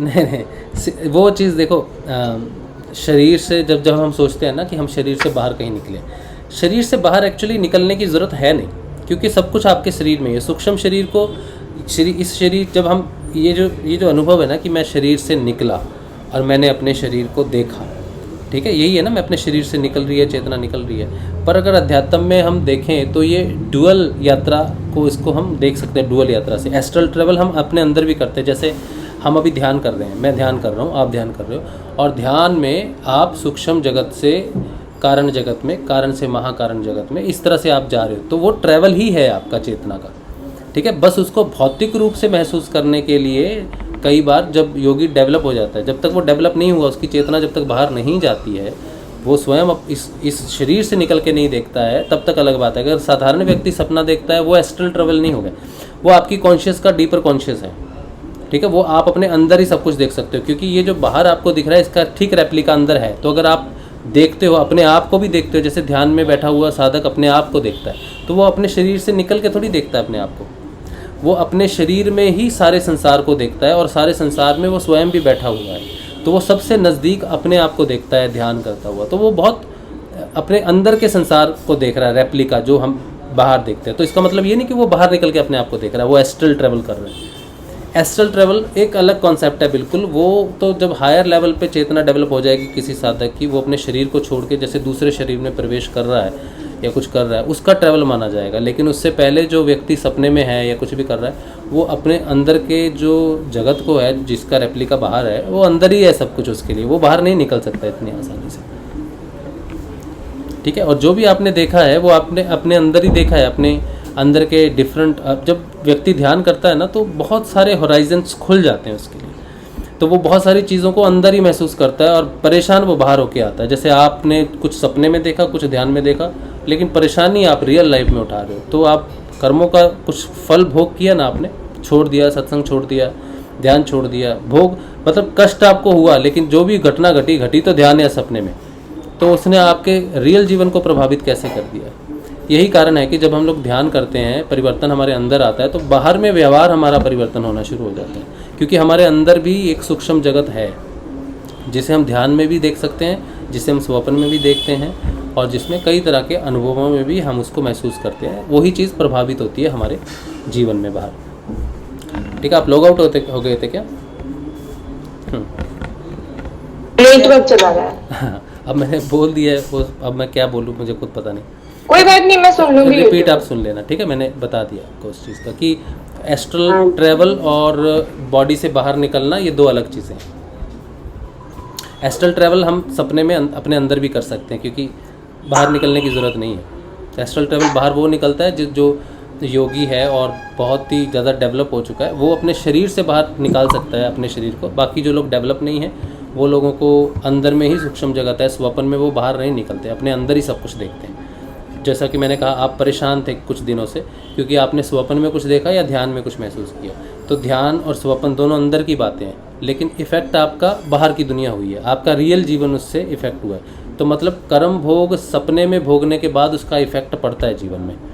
तो ये थोड़ा सा डीपर कॉन्शियस का सिस्टम है। इसमें हम सब जगह, जब तक हमारी चेतना हमारे शरीर में है, तो चाहे हम सो रहे हैं चाहे हम जाग रहे हैं, हम हर समय कर्मों का भोग कर रहे हैं। और जब हम ध्यान करने लगते हैं तो वो डबल हो जाती है गति, क्योंकि ध्यान में भी वो सारी चीज़ें हम महसूस करते हैं, और स्वप्न में भी या फिर रियल लाइफ में भी करते हैं। तो कर्म कटने या कर्मों का फल या कर्म ज़्यादा तीव्र गति से आपको घेरने लगते हैं। इसीलिए साधना कभी भी नहीं छोड़नी चाहिए, ध्यान कभी भी नहीं छोड़ना चाहिए। डर लगता है तो भी बैठना चाहिए, हिम्मत करके बैठना है बस। आपने, आपका आगे का काम है, आपको ध्यान से डर के उठना नहीं है, चाहे कोई भी डर हो। वो डर आपके रूप में आएगा, आपके बच्चे को रूप में आएगा, आपके पति के रूप में आएगा, आपके मम्मी पापा के रूप में आएगा। डर तो आपको डराएगा। सोचो आपको किसी से डर नहीं लगता, डर फिर क्या डराएगा आपको? डर तो वहाँ डराएगा जहाँ आपका सबसे सॉफ्ट कॉर्नर है, और एक माँ का सबसे सॉफ्ट कॉर्नर होता है उसका बच्चा, उसका पति, उसका परिवार। ये चीज़ें होती है। अब किसी पुरुष का सॉफ्ट कॉर्नर होगा, उसका परिवार होगा, उसका पत्नी होगी, उसकी सिक्योरिटीज़ होंगी, उसका जीवन होगा, डिपेंडेंसी होगी, तो उसको वहाँ पर डराएंगे। तो डर आपको डर को पता है कि किसको कैसे डराना है, तो आप डरो मत, ठीक है जी। और जो विवेकानंद आपको महसूस होते हैं ये हमारी कॉन्शियस में एक पॉजिटिविटी भी रहती है, हमारे कॉन्शियस में पॉजिटिव वाइब्रेशंस भी रहती हैं। और जब हम ध्यान करते हैं तो जितनी भी पॉजिटिव वाइब्रेशंस हैं या संत हैं वो सदैव हमें देखते रहते हैं, ठीक है। वो हमें हमेशा देखते हैं, हम उन्हें नहीं देखते हुए देख सकते या फील कर सकते, लेकिन दे ऑलवेज वो ऐसे करके हमको संभालते हैं, कहीं ना कहीं हमारी मदद करते हैं। तो कहीं कुछ फील भी हो जाए किसी संत के बारे में तो वो पॉजिटिव वाइब्रेशन ही है, वो अच्छी बात है। लेकिन ये नहीं मान लेना चाहिए कि मुझे स्वामी जी के दर्शन हो गए या मेरा जीवन बदल जाएगा। नहीं, ये बात नहीं, वो तो मैं आपको सिर्फ बता रही थी। हाँ, तो जो सपने में हुआ था फील, हाँ, वो मैंने ध्यान में भी कॉन्शियसली फील किया। हाँ, अच्छा, तो वही कह रहा हूँ, आप कॉन्शियस, डीपर कॉन्शियस में जाओगे, जो चीज़ जहाँ पर है, जैसे आप ध्यान कर रहे हो, हर बार आपको डर लग रहा है ध्यान में, तो बार बार वो चीज़ आ सकती है आपको, उसकी कोई दिक्कत नहीं है ऐसी। अब आपके जीवन को प्रभावित कर रहा है, यही प्रभाव जो अभी आपको इफ़ेक्ट कर रहा है कि आपको अच्छा नहीं लग रहा है, यही इफ़ेक्ट जब क्लियर हो जाएगा, जब बार बार ध्यान करोगे वो चीज़ क्लियर हो जाएगी, यही चीज़ पॉजिटिव रूप में पूरी बदल जाएगी, वो ख़त्म हो जाएगी। यही चीज़ आपके लिए बिगेस्ट लेसन हो जाएगा। जब भी आप ध्यान करने बैठोगे तो सबसे बड़ी छलांग इसी एक्सपीरियंस पे लगा सकते हो। ये एक स्प्रिंग की तरह है, इसको पार कर लिया तो फिर ये तो होता है। मैं ध्यान से लगभग 1.5 साल से जुड़ी हूँ, लेकिन क्या होता है कि अगर मैं ऐसे देखूं कि मुझे ध्यान से क्या प्राप्ति हुई, तो वैसे तो मैं कोई जवाब नहीं दे पाऊंगी कि ये प्राप्त। लेकिन मैं अगर 1 साल की 1.5 साल पहले मेरा जो पर्सनालिटी था, जो कमियां थी, अभी मुझे कमियां लग रही है, अहंकार था कि गुस्सा था कि बात करने का तरीका, उसमें मैं बहुत ज्यादा तो नहीं बोलूंगी, लेकिन हाँ सुधार है। वो स्वाध्याय की वजह से हुआ, और स्वाध्याय भी आप तभी कर सकते हो जब आपकी समझ आता है कि ये स्वाध्याय करने योग्य मेरा बर्ताव था, और वो सिर्फ ध्यान की वजह से ही होता है। मतलब जैसे आप एक पेड़ बोते हो तो उसको रातों रात तो बड़ा नहीं होना है, वो 2-4 साल बाद आपको डिफरेंस में बड़ा लगेगा, हाँ चलो अभी ये छांव दे रहा है। वही एक बच्चा होता है, आप उसको ना रातों रात 19-20 साल का नहीं देख सकते, वो रोज बढ़ता है। अगर कोई गेस्ट हमारे घर पे आएंगे तो अरे ये कितना बड़ा हो गया ऐसे बोलते, उनको दिखता है, हम रोज सामने देखते हैं, हमको नहीं दिखता कि ये बड़ा हो रहा है। ये चीज होती है। बिल्कुल सही बात है। तो धीरे धीरे ध्यान, गुरुदेव कहते हैं ना कि धारणा, ध्यान, समाधि ये सूक्ष्म अंग है। तो ध्यान धीरे धीरे धीरे धीरे अपना इफेक्ट दिखाता है, रंग दिखाता है, बदलाव दिखाता है। और स्वाध्याय वही व्यक्ति कर सकता है जिसके अंदर दिखना शुरू हो गया, जिसमें दृष्टा भाव हो गया, जिसमें आत्मा जागृत होती है, वही खाली स्वाध्याय कर सकता है। क्योंकि अगर आत्मा जागृत ही नहीं हुई, दृष्टा ही नहीं है, देखने वाला ही नहीं है, तो देखोगे क्या, स्वाध्याय क्या करोगे? तो अगर आप स्वाध्याय कर रहे हो, स्वाध्याय को समझ रहे हो, तो समझ लो आप जागृत हो। जागृत व्यक्ति ही स्वाध्याय कर सकता है। बाहर में जो जगत में जो लोग ध्यान नहीं करते, आप उनको कुछ बोलो, वो उल्टा आप पे पड़ जाएंगे, क्योंकि जागृति नहीं है वहाँ पर। तो ज्ञान बांटना सबसे बड़ा अपराध है। अगर कोई व्यक्ति जागृत नहीं है या अध्यात्म पथ पे नहीं है, चाहे वो बहुत इंटेलिजेंट है, और आप उसको ज्ञान दोगे जाके कहीं भी, तो आप पे उल्टा पड़ जाएगा वो चीज़। नहीं कर सकते। हाँ, मैं मेरी फैमिली वालों को नहीं समझा सकती कि आप ध्यान करो। वो बोलते हैं क्या तुम पूरा दिन बैठी रहती हो, नहीं समझते। मैं कई बार सोचती हूँ कि ये मेरे घर वाले नहीं करते तो मैं पड़ोस में क्या जाके सकती। तो यही बात है, ये समझ लो, अंधों को खुशहाली दिखानी या भैंस के आगे बीन बजानी, उदाहरण तो थोड़ी अटपटी हैं, लेकिन यही सच्चाई है। हम जब तक मनुष्य गुरु के प्रति जागृत नहीं होता, तब तक चेतना के प्रति जागृत नहीं होता, वो स्वाध्याय कर ही नहीं सकता, उसके पास ऑप्शन ही नहीं है। नहीं तो इतना हमारी जो जितनी भी हमारा ये डाउनफॉल हुआ है दुनिया में, ये नहीं होता, धर्म इतना नहीं गिरता अगर लोग जानते, धर्म के प्रति जागरूक होते और स्वाध्याय को जानते, चेतन होती आत्मा, तो धर्म इतना नहीं गिरता। तो स्वाध्याय करने के लिए जागृत होना ज़रूरी है, गुरु की शरण में होना ज़रूरी है, आत्मा जागृत होनी ज़रूरी है। तो स्वाध्याय बहुत बड़ा विषय है, साधना का ही विषय है, बाकी संसारिक विषय नहीं है स्वाध्याय। चलिए, तो मैंने कुछ बोल दिया है, आप थोड़ा सा रिपीट देख लेना धारिणी बहन। जी भैया, नो प्रॉब्लम। बाकी सेम ही है जो आपने बोला है, मैंने वही बोला है, कुछ एक्स्ट्रा नहीं बोला कुछ। चलिए, तो अब आते हैं हम लोग ये यूट्यूब पे कुछ मैसेजेस हैं। जय गुरुदेव। हाँ जी दिलीप भाई, जय गुरुदेव। एक छोटा सा प्रश्न था। हाँ जी पूछिए। ये मेरा जो लेफ्ट साइड का जो बाजू है ना, जो कंधा है जिसको शोल्डर बोलते हैं, इसके नीचे बाकी ध्यान और क्या बोलते हैं क्रियाएं बहुत हो रही है। अच्छा। बाकी सब कुछ रेगुलर चल रहा है, कोई मिस नहीं है कहीं से भी। हाँ। लेकिन ये बाजू में दर्द जो है ना, ये कभी कभी ज्यादा हो जाता है। हाँ। ये कंधा जो शोल्डर दिखा रहा हूँ ना, समझ गया, मैं समझ गया। हाँ हाँ। इसमें दर्द नहीं जा रहा। कब से है दर्द? ये दर्द तो काफी दिन हो गया, तकरीबन 2 महीना तो हो ही गया। आपने डॉक्टर को दिखाया? कई बार नहीं दिखाया डॉक्टर को। दिखाइए, फिर इसको एक बार दिखा लीजिए, ठीक है जी। टेस्ट वगैरह करवाते हैं आप? ब्लड टेस्ट वगैरह ये सब करवाते हैं? प्रोफाइल, लिपिड प्रोफाइल वो सब चेक करवाते हैं? मैं तो अभी तक करवाया नहीं, क्योंकि मुझे कोई ऐसी कोई प्रॉब्लम आई नहीं।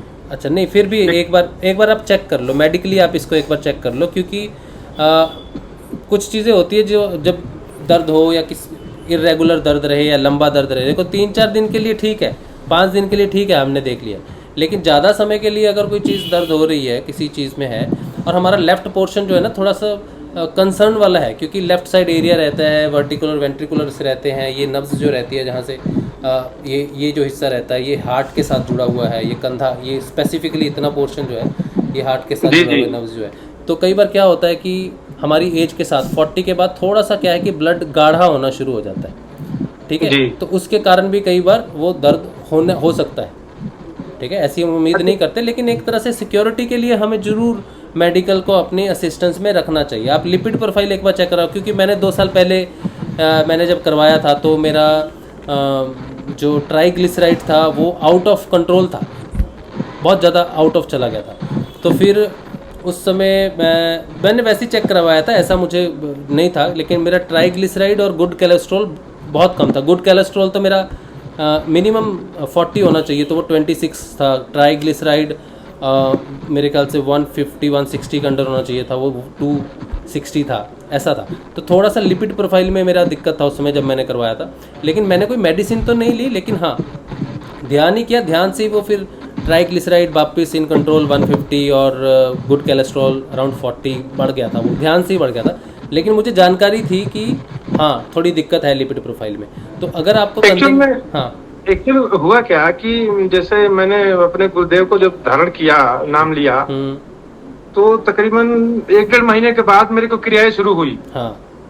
तो क्रियाएं शुरू हुई 1-1.5 महीने के बाद, 2 महीने के बाद, उसके बाद इसमें जब क्रियाएं होती है ना, तो इसमें महसूस होता है, इसमें कुछ वो ऐसा लगता है कुछ झंझनाहट सी हो रही है, कुछ हो रहा है इसके अंदर, और दर्द तब से है। तो मैं इसलिए सोचा कि क्रियाएं हो रही है, इसलिए मैंने कोई मेडिसिन वगैरह नहीं लिया। चलो ये तो अच्छी बात है। ये तो देखो कई बार क्या होता है ना, ये देखो ये क्रिया है, ये हार्ट की क्रिया है, यहाँ पर ये ऐसे ऐसे कई देर तक होती है, यही क्रिया होती है, ये होता है, ठीक है।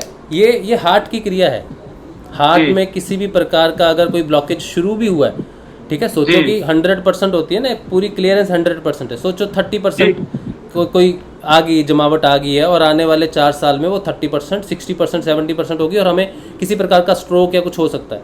मुझे ये बहुत 2 साल पहले मुझे ये क्रिया हुई थी, बहुत शुरू हुई थी, उस समय मेरा ट्राइग्लिसराइड और गुड कोलेस्ट्रॉल कम था, तो मुझे उस समय ये क्रिया हो रही थी, ऐसे ऐसे हो रही थी, तब मुझे पता था कि ये है तो कुछ हार्ट का ही है, फिर ऐसे ऐसे ऐसे ऐसे, क्योंकि ये इसी एरिया में हो रही है, तो मुझे पता था कि ये मेरे हार्ट को स्वस्थ रखने के लिए हो रहा है। जी जी, ठीक है। हालांकि मेरी एज 42 है, तो लेकिन फिर भी बिकॉज मेरा जो प्रोफाइल रहा है 2001 से, वो मैं बीमार हुआ बहुत ज़्यादा, आज भी वो समस्या, उसके कारण मेरी जो फूड इनटेक है या फिर प्रोटीन इनटेक है वो थोड़ा सा वैसा नहीं है, नॉर्मल नहीं है, जैसे आदमी खा पी के मस्त रहता है। मेरे को बहुत हीट वाला गर्म फूड मैं नहीं लेता हूँ, ठीक है, जो हमारे खून को गर्म रखे, हमारे जो खून है उसको क्लियर रखता है। जितना कहते हैं ना जवान खून है, गर्म खून है, तो गर्म रहेगा तो उसमें वो जमता नहीं है, धीरे धीरे खून जो है वो ठंडा होता है और उसमें वो सब जमना शुरू हो जाता है। तो ये सारी प्रोसेसेस जो है उसको हीट अप करती हैं और अच्छा करती है। ये अच्छी एक्सरसाइज है, इससे डरना नहीं चाहिए कि मुझे हो रहा है, किसी को भी हो सकता है, ठीक है, 10-20% किसी का भी हो सकता है, तो 100% क्लियर क्यों ना हो। 25 साल के बच्चे की तरह या 8 साल के बच्चे की तरह खून क्यों नहीं होना चाहिए। तो एक्सरसाइज होना अच्छी बात है, ये दर्द हो रहा है, झंझनाट हो रहा है, अच्छा बात है, लेकिन मुझे पता होना चाहिए कि मेरे शरीर के अंदर में मेरे सिस्टम मेरा कैसे काम कर रहा है, ठीक है। अभी कल को कोई दिक्कत हो जाए मुझे तो मैं कोसूंगा यार काश मैं करवा लेता, काश मैं कर लेता। इसमें डरने वाली कोई भी बात नहीं है एक्चुअली, इसमें अपनी जानकारी वाली बात है। और कुंडलिनी हमें जानकारी करवा देती है, क्रियाओं के माध्यम से भी करवा देती है। अगर वो झंझनाट और दर्द हो रहा है तो वो ठीक ही कर रही होगी उसको, लेकिन मेरी नॉलेज में अगर आ गई ये चीज़ तो मैं मेडिसिन लेके भी उसकी हेल्प कर सकता हूँ कुंडलिनी की, क्योंकि हमारे सिद्ध योग में 5 चीज़ें हैं, जप तप योग और ये मेडिसिन भी आती है। पुराने कर्म के प्रारब्ध, जप तप योग और औषधि। तो औषधि हमें शरीर में आने वाली दिक्कतें, तो जो हमारी ब्लड वेसल्स हैं या हमारा पेट है या हमारी आंखें हैं, ये औषधि से, सूक्ष्म शरीर में औषधि कोई काम नहीं करती। और मन जो है वो सूक्ष्म शरीर में आया, मानसिक दिक्कतों पे कोई भी दवाई काम नहीं करती, क्योंकि वो सूक्ष्म है। मन से नीचे जो भी है, जैसे नीचे प्राण पे भी हमारा कभी हमें प्रॉब्लम होती है तो हम दवाई खाते हैं, वात की है, पित्त की, ऐसी दवाइयाँ होती हैं कि गैस की है, ये तो ठीक हो जाती है। मन तक नहीं पहुंचती दवाई। शरीर के लिए औषधि का प्रयोग आप कर सकते हो, और अपने आप को, सबको, सिर्फ दिलीप भाई की बात नहीं है, हम सबको रेगुलर चेक में रहना चाहिए और अपने आप का हमें पता होना चाहिए, ठीक है। हर क्रिया जो है हमें ठीक करने के लिए ही होती है, उसके साथ ही में जानकारी भी हो जाती है। हाँ, चलो मैं क्या था कि मैं एक दो मेडिसिन खाता था रेगुलर, मेरे बॉडी में कुछ प्रॉब्लम थी। अच्छा। लेकिन जब से मैंने गुरुदेव के साथ में जुड़ा हूँ, हाँ। मैं कोई मेडिसिन नहीं खाता, क्योंकि वो प्रॉब्लम मेरे बॉडी में है नहीं। अच्छा। तो मैं ये सोचता हूँ कि ये क्रिया हो रही है इसलिए दर्द हो रहा है, इसलिए मैं कोई मेडिसिन नहीं खाया अभी तक मैंने। जी, हमारे बॉडी में पहले प्रॉब्लम थी, मेरे पैरों में इतना दर्द होता था कि मैं 24 घंटे दर्द रहता था। अच्छा। घुटने के नीचे। अच्छा। लेकिन अब कोई दर्द नहीं है मेरा, बिल्कुल। मैं कोई मेडिसिन नहीं खाता, कुछ भी नहीं। तो इसलिए मैं सोचा कि चलिए एक बार आपसे बात कर लूं, अगर आप कहेंगे तो फिर मैं थोड़ा डॉक्टर को दिखा लूंगा। टेस्ट तो आप एक बार करवाना ही है आपको, ठीक है? जी, क्योंकि मैं भी हर साल करवाता हूँ। जी, मैं हर साल करवाता हूँ। मैं ठीक हूँ, मैं बीमार हूँ, उससे कोई फर्क नहीं पड़ता मुझे, लेकिन मैं देखना चाहता हूँ कि मेरा शरीर अंदर से क्या सिस्टम है। जी। ऐसा नहीं है कि मुझे मृत्यु का भय है या कुछ भी हो, वो तो जब आनी है तब तो आनी है, उसको कोई रोक नहीं सकता, ठीक है। और सिद्ध योग में साधना करते हुए ये डर जो है ना, ये चलता, ये योगी को तो ये डर रहती है। मतलब हम लोगों के साथ ये जो अभी धारिणी बात कर रही थी ना, भय, मृत्यु भय नहीं, कोई और भय है। ये जो भय है ना, ये हमारी चेतना में जब तक हम उसको पूरी तरह से नहीं खोल देते, उस गांठ को नहीं खोलते, तब तक वो बना ही रहता है। योगी को कोई थोड़ी सी चीज़ होती है, मेरी मृत्यु ना हो जाए, गुरुदेव का नाम बदनाम हो जाएगा, लोग कहेंगे लो जी ये तो सिद्ध योग करता था, वो बदनामी का डर, वो सारी चीज़ें। और सिद्ध योगी को ज़्यादा टेंशन होती है मृत्यु से, जी, ठीक है, क्योंकि उसको अपनी इज्जत का बड़ा ख्याल रहता है कि मेरी इज्जत है, ये है, वो है, वो कोई ऐसी ये सारी चीज़ें होती हैं। तो हमें क्या करना चाहिए, ठीक है, जो होना है वैसे होना है, इसमें कर्म प्रारब्ध है, ठीक है। बड़े बड़े योगी हैं जो नहीं पहुंच पाते कहीं, इसमें कोई दिक्कत नहीं है, अगले जन्म में हो जाएगा, इस जन्म में नहीं होगा तो। लेकिन हमें अपना चेक रखना चाहिए, ये चलिए मैं चेक करवा लेता हूँ। हाँ, ये एक बार आप लिपिड प्रोफाइल होता है, वो कंप्लीट टेस्ट कर देता है, ब्लड टेस्ट, वो चेक करा लो। कोई मेडिसिन देते हैं तो मेडिसिन जरूर लेना आप, ठीक है। ठीक है। बाकी वो कुंडलिनी तो अपना काम करेगी। अंदर का डॉक्टर और बाहर का डॉक्टर दोनों मिल जाएंगे तो काम जल्दी हो जाएगा। उम्मीद है कि ऐसी कोई प्रॉब्लम नहीं होगी, लेकिन चेक में रखो एक बार, ठीक है। ठीक है। जय गुरुदेव। जय श्री। अच्छा चलिए, अब जो है इधर मैं देख लेता हूँ। राजकुमार गर्ग भाई कह रहे हैं, गुरुदेव भारत में कहाँ की क्या भूमि मारती रहेगी, कृपा हमारी योग मंदिर कैसे सबल कर रखे कोई। राजकुमार भाई, मुझे आपका मैसेज समझ ही नहीं आ रहा, क्या लिखा है। गुरुदेव देव भारत में कन्हैया लाल की हत्या, ये सब चीज़ें देखो यहाँ हम डिस्कस नहीं कर सकते, ठीक है। ये सब चीज़ें, अध्यात्म एक बहुत बड़ी चीज़ है, संसार में बहुत सारी घटनाएं घटती हैं, ठीक है। अब हम यहाँ पर जो कर रहे हैं, बहुत सारे लोग तपस्या में लीन हैं, उनको सूक्ष्म रूप से पता है क्या हो रहा है क्या नहीं हो रहा है, ठीक है। तो इस तरह से जो हम योगी हैं, जो हम योग कर रहे हैं, हम इस तरह की चिंताओं में ग्रस्त नहीं हो सकते। संसार में हर जगह पे दुख है और धर्म के नाम पे झगड़े आज से नहीं हो रहे। धर्म के नाम से झगड़े बहुत पहले से हो रहे हैं और ये झगड़े बंद होंगे भी नहीं। आपको क्या लगता है, आप कुछ उठा लोगे तलवार, वो तलवार उठा लेंगे तो धर्म के झगड़े ख़त्म हो जाएंगे? अगर ऐसा होता तो महाभारत के बाद तो सब खत्म ही हो जाना चाहिए था, झगड़े ख़त्म ही होने जाने चाहिए थे। धर्म के झगड़े तब तक ख़त्म नहीं होंगे जब तक एक धर्म का प्रचार प्रसार नहीं होता, और वो आप बाहर से नहीं कर सकते, किसी को मार के या मर के नहीं कर सकते। वो आपको अंदर से जीवन रहते हुए, जिंदा रह के अंदर जागृत होकर करना है। आपका युद्ध जिंदा रहने का है, बाहर के युद्ध में जाके धर्म का झंडा उठा के शहीद होने का नहीं है। आपको अपने अंदर जागृति लानी है और वही जागृति आपको देनी है जितनी हो सके। इसलिए आप प्रचार प्रसार गुरु की तस्वीर का करो। आपके लिए जो कंसर्न है, मैटर है, हमारा जो इस समय कंसर्न है ना, वो है गुरुदेव का प्रचार।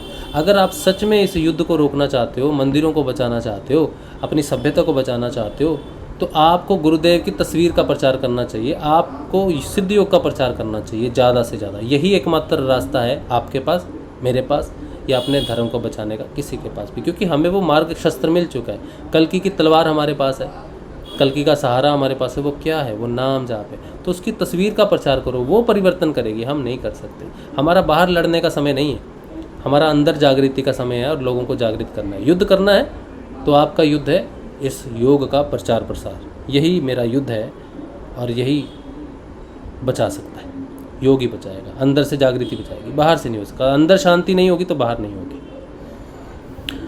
जय गुरुदेव सर। हाँ, जय गुरुदेव। सर, ये टीवी के एक आध चैनल में गुरुदेव का नहीं आता क्या सर? गुरुदेव का चैनल टीवी में नहीं। जैसे पीस ऑफ माइंड, वो शिव बाबा ब्रह्मा बाबा वाला था, ब्रह्म कुमारी का पीस ऑफ माइंड आता है। वैसे गुरुदेव का पैसे ही नहीं, गुरुदेव का पैसे ही नहीं थे टीवी में आने के लिए, ना गुरुदेव ने किसी से पैसे लिए। नहीं, आज तक नहीं आए हैं टीवी में। पहले गुरुदेव का प्रोग्राम टीवी में आता था हर थर्सडे को। लेकिन ये एक समस्या है शांति भूषण भाई, ये एक समस्या है। पैसा जो है ना, ये एक बहुत बड़ी समस्या है। पैसा खुद समस्या नहीं है, पैसे की सोच एक समस्या है। साधक एक दूसरे पे जब एलिगेशंस लगाते हैं ना, इसने पैसा ले लिया, उसने इतना ले लिया, काम उतने का किया, देते हैं गुरुदेव को। जैसे कल हमने सत्संग में भी मैंने ये बात की थी कि कोई व्यक्ति सोचो गुरुदेव के नाम से पैसा देता है, उसने 100 रुपये दिए किसी को। इसी तरह से 100 व्यक्तियों ने 100 रुपये किसी को दिए, गुरुदेव के नाम पे दिए। लीजिए, गुरुदेव के लिए है। आपने किसको दिए हैं पहले तो आप डिसाइड कर लो, किसी गुरु भाई को दिए हैं या गुरुदेव को दिए हैं। बस यही सबसे बड़ी समस्या है। ज़्यादातर जो दान मिलता है गुरुदेव के नाम पे या दान होता है गुरुदेव के नाम पे, वो व्यक्ति विशेष को दिया जाता है, ऐसा समझते हैं। भावना ये होती है कि मैंने गुरुदेव को दिया। लेकिन अगर सोचो उसने 10,000 रुपये इकट्ठा कर लिए या 1 लाख रुपये इकट्ठा कर लिए, लेकिन वो कार्य कर नहीं पाया, किसी भी वजह से नहीं कर पाया। ये जो कार्य होते हैं ना, ये गुरुदेव डिसाइड करते हैं कि क्या काम होना है क्या नहीं होना है। गुरुदेव करते हैं कार्य, गुरुदेव ही डिसाइड करते हैं, उनकी इच्छा के बिना कुछ नहीं होता। तो जहाँ पर जो पैसा दिया जाता है वो किस व्यक्ति ने किस तरह से दिया है। अब वो व्यक्ति सोचो किसी कारण वो कार्य नहीं कर पाया, तो सारे कहेंगे हमारे पैसे वापस करो, तुमने गुरुदेव के नाम से पैसे लिए, तुमने ये किया वो किया। यहीं पे ही सब कुछ चौपट हो जाता है। ये इतना बड़ा ब्लैक होल है जो साधकों को कभी दिखता ही नहीं। उन्हें ये लगता है कि उन्होंने पैसे किसी व्यक्ति विशेष को काम करने के लिए दिए थे। वो भूल जाते हैं कि तुमने गुरुदेव के नाम पे दिए तो जिम्मेदारी गुरुदेव ने काम करवाना है। अगर तुम्हारे गुरुदेव समर्थ हैं, अगर उनमें शक्ति है, तो पैसे तुमसे लेने वाला भी गुरु है, तुमको देने वाला भी गुरु है। फिर तुम हिसाब किससे मांग रहे हो? या तो तुम दो ही मत, किसी को किसी कार्य के लिए कोई मत, खुद जाओ और खुद कर लो काम, जितना भी है तुम्हारे पास खुद कर लो जाके। लेकिन तुमने अगर गुरुदेव के नाम से दे दिए तो तुमने दे दिया, वो काम होगा कि नहीं होगा ये व्यक्ति डिसाइड ही नहीं कर सकता। व्यक्ति से काम करवाना है तो कान पकड़ के भी करवा लेंगे गुरुदेव। अगर नहीं करवाना है तो किसी न किसी के अंदर ये धारणाएं, ये भावनाएं प्रकट करके उसका शुद्धिकरण करना होता है गुरुदेव ने। पैसा बहुत बड़ी चीज़ है ही नहीं, पैसा तो बिल्कुल मामूली सी चीज़ है, चाहे वो कितनी भी बड़ी रकम क्यों ना हो, चाहे वो करोड़ों रुपए क्यों ना हो। अध्यात्म धर्म जो है वो धन से कभी भी नहीं चल सकता। धन कभी भी अध्यात्म को नहीं चला सकता। धन की औकात ही नहीं है कि वो अध्यात्म को एक बाल बराबर भी खिसका सके। लेकिन फिर भी जो प्रोग्राम होते हैं, अनुष्ठान होते हैं, पूजाएं होती हैं, यज्ञ होती हैं, उनमें तो पैसा लगता ही है। तो ये दोनों बातें अलग कैसे हैं? ये अलग इसलिए हैं कि जो यजमान होता है, जो काम करवाना चाहता है वो भगवान को देता है, किसी व्यक्ति विशेष को नहीं देता। जब भगवान स्वयं उस चीज़ को ग्रहण करते हैं ना, फिर वो काम बिना पैसे के भी हो जाता है। गुरुदेव का काम आज तक रुका नहीं, गुरुदेव ने कहा मेरा काम कभी रुका नहीं पैसे के लिए, कहीं ना कहीं से आ जाता। तो वो क्लैरिटी है, गुरुदेव और दादा गुरुदेव की क्लैरिटी है अंदर में। तो कोई काम अगर करना है तो वो साफ सुथरा और बिना किसी भाव के कि मैं कर रहा हूँ, इस भाव से मुक्त होता है, या मैं दे रहा हूँ। गुरुदेव कहते हैं ना, करने वाले गंगाई नाथ जी, तो वो भाव मुक्त हो गए और कहते मेरा काम रुकता नहीं। वो इसीलिए नहीं रुकता। और हम जैसे शिष्य जो कभी किसी एक को देते हैं किसी कुछ काम करवाने के लिए, वो काम रुक जाते हैं क्योंकि हमारा भाव गुरुदेव वाला नहीं है। हमारा भाव है कि इस व्यक्ति ने किया नहीं, ये चोर है, या इसने पैसे लूट लिए गुरुदेव के नाम से। ऐसे कई इंस्टेंसेस हो रहे हैं सिद्ध योग में। अभी मेरा वो चैनल था जो पिछले 2 साल से चल रहा था, जिसमें हम बहुत सारे सेशन कर रहे थे, वो सिर्फ इसी वजह से ही बंद हुआ है। जोधपुर आश्रम ने उसको बंद सिर्फ इसी वजह से करवाया कि वो मोनेटाइज कर दिया था मैंने। और मोनेटाइज मैंने क्यों किया, इसके पीछे मेरा रीज़न क्या है, ये गुरुदेव जानते हैं, मैं जानता हूँ। अगर मेरे अंदर पैसे का लालच होता तो ये चैनल तो आज तो ये मैं बात ही नहीं कर रहा। आपसे पहले अगर कोई व्यक्ति पैसे के लिए सिद्ध योग को यूज़ कर रहा है ना, तो आप लोगों के जानने से पहले वो व्यक्ति गायब हो जाएगा, सिद्ध योग से अंतर्मुखी हो जाएगा, वो आएगा नहीं उस लाइन में। उसको कहीं ना कहीं उसको गुरुदेव लगा देंगे अगर वो अंदर में कुछ रख रहा है सिद्ध योग को पैसे के लिए यूज़ कर रहा है। हमको किसी को चिंता करने की ज़रूरत नहीं है। आप 1 रुपया भी दो, गुरुदेव को दो। गुरुदेव ने आपके 1 रुपये को 10 रुपये दे के आपको लौटाएंगे अगर आप सच्चे मन से दोगे तो। वो पैसा लगेगा भी और उसका आपको रिटर्न भी 10 गुना मिलेगा। लेकिन अगर आपने किसी को दिया और बाद में आपने उसको एलिगेशन लगानी है कि इसने लिया, इसने काम नहीं किया, ये चोर है, ये है, वो, तो आपने धन कभी गुरुदेव को दिया ही नहीं। तो जो 10 रुपये आपने दिए हैं ना, उसका शायद 10 टाइम्स और लॉस होगा आपको बरकत नहीं होगी आपकी। आप दान देते जाओगे और इधर आपकी तरक्की रुकती जाएगी। ये बड़ी बड़ी सूक्ष्म सी लाइन है। दान देना हमेशा आपको प्रोग्रेस नहीं देता है धन के मामले में। दान देने से आपकी डिमोशन भी हो जाती है, नौकरियां तक चली जाती हैं, बिजनेस ठप हो जाते हैं, कोई तरक्की नहीं होती। क्योंकि इंसान सिर्फ सोचता है कि मैंने तो दान दिया था, वो भाव उसके सामने आ जाता है। तो भगवान से लिया हुआ भगवान को देने की औकात किसी की भी नहीं होती। रिसेंटली एक और बात मैं बताता हूँ। मैं कल एक सेशन देख रहा था, परसों की बात है शायद, उसमें गुरु भाई बोल रहे थे, बेंगलोर की हैं, कह रहे थे कि हमने कभी भी किसी से दान नहीं लिया। किसी भी सेशन को करवाने के लिए, किसी भी प्रोग्राम को गुरुदेव के करवाने के लिए हमने कभी किसी से दान नहीं लिया। सब कुछ अपने आप ही आ जाता है, कहीं से भी आ जाता है। तो ये जो आयोजन हम करते हैं ना, कोई भी आयोजन हम करते हैं, तो अगर हम ये सोचें कि हम किसी से लेते नहीं हैं तो हमने बहुत बड़ा काम कर दिया। या धन को अगर स्पेसिफिक रखा जाए अपने दिमाग में, अगर हम धन को रख रहे हैं कि हम इससे ले रहे हैं या इससे नहीं भी ले रहे, ये अगर धन ओरिएंटेड हो गया, इसका बेस अगर हम बात करते हैं कि हमने गुरुदेव का प्रोग्राम कराया, लेकिन उसमें कहीं ना कहीं ये प्रयोजन आ जाता कि धन हमने नहीं लिया। धन लेना कोई किसमें कोई गुनाह थोड़ी है धन लेना। गुरुदेव के लिए 100 लोग अरेंज करते थे, तब जाके एक बड़ा पंडाल लगता था। ठीक है, कोई भी गुरुदेव के लिए कहीं से भी कर सकता है। कहीं से भी कोई शिष्य है, बेंगलोर में आप प्रोग्राम करवा रहे हो, कोई व्यक्ति कहीं बैठा है, वो देना चाहता है, आप क्या कहोगे हमने नहीं लेना तुमसे, क्योंकि हम खुद अरेंज करेंगे। क्यों? गुरुदेव चाहते हैं वो करे। तो धन किसी से लेके उस प्रोग्राम को करने में कोई दिक्कत नहीं है। प्रॉब्लम तब है जब हम मनी माइंडेड हो जाते हैं। अब आप देखो कि आपने बहुत सारे प्रोग्राम कराए होंगे, तो आपको ज़रूर व्यापार में बहुत 10 गुना लाभ भी हुआ होगा। अब आपने ये देखना है कि प्रोग्राम कराने के बाद आपको लाभ हुआ है कि नुकसान हुआ है। इससे पता चल जाता है कि वो धन किस तरह से लगा या किस तरह से लगाया गया। किसी भी प्रोग्राम को करवाने के लिए जब धन ही मुख्य हो जाता है, या धन ही कहते हैं कि मैंने यहाँ दे दिया, मैंने वो कर दिया, ये भावना लेके डूब जाती है। अध्यात्म में आप सोने को लोहे से तोल नहीं सकते। ठीक है, आपने एक तरफ 100 किलो सोना रख दिया और इधर 1000 किलो लोहा रख दिया, या 10,000 किलो लोहा रख दिया, तो क्या बराबरी हो सकती है? कोई बराबरी नहीं है सोने और लोहे की। हम जब कुछ भी कार्य करने जाते हैं, धर्म का कार्य करने जाते हैं, तो वो धन बहुत निम्न प्रकार से है, बहुत छोटी चीज़ है धन, कोई बड़ी चीज़ नहीं है।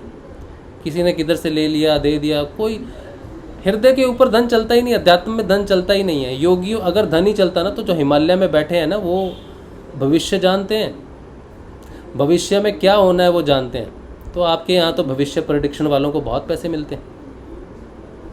किसी को अगर 10 सेकंड का अभी आगे भविष्य दिखना शुरू हो जाए, तो वो तो संसार में रह के सबसे अमीर व्यक्ति बन सकता है।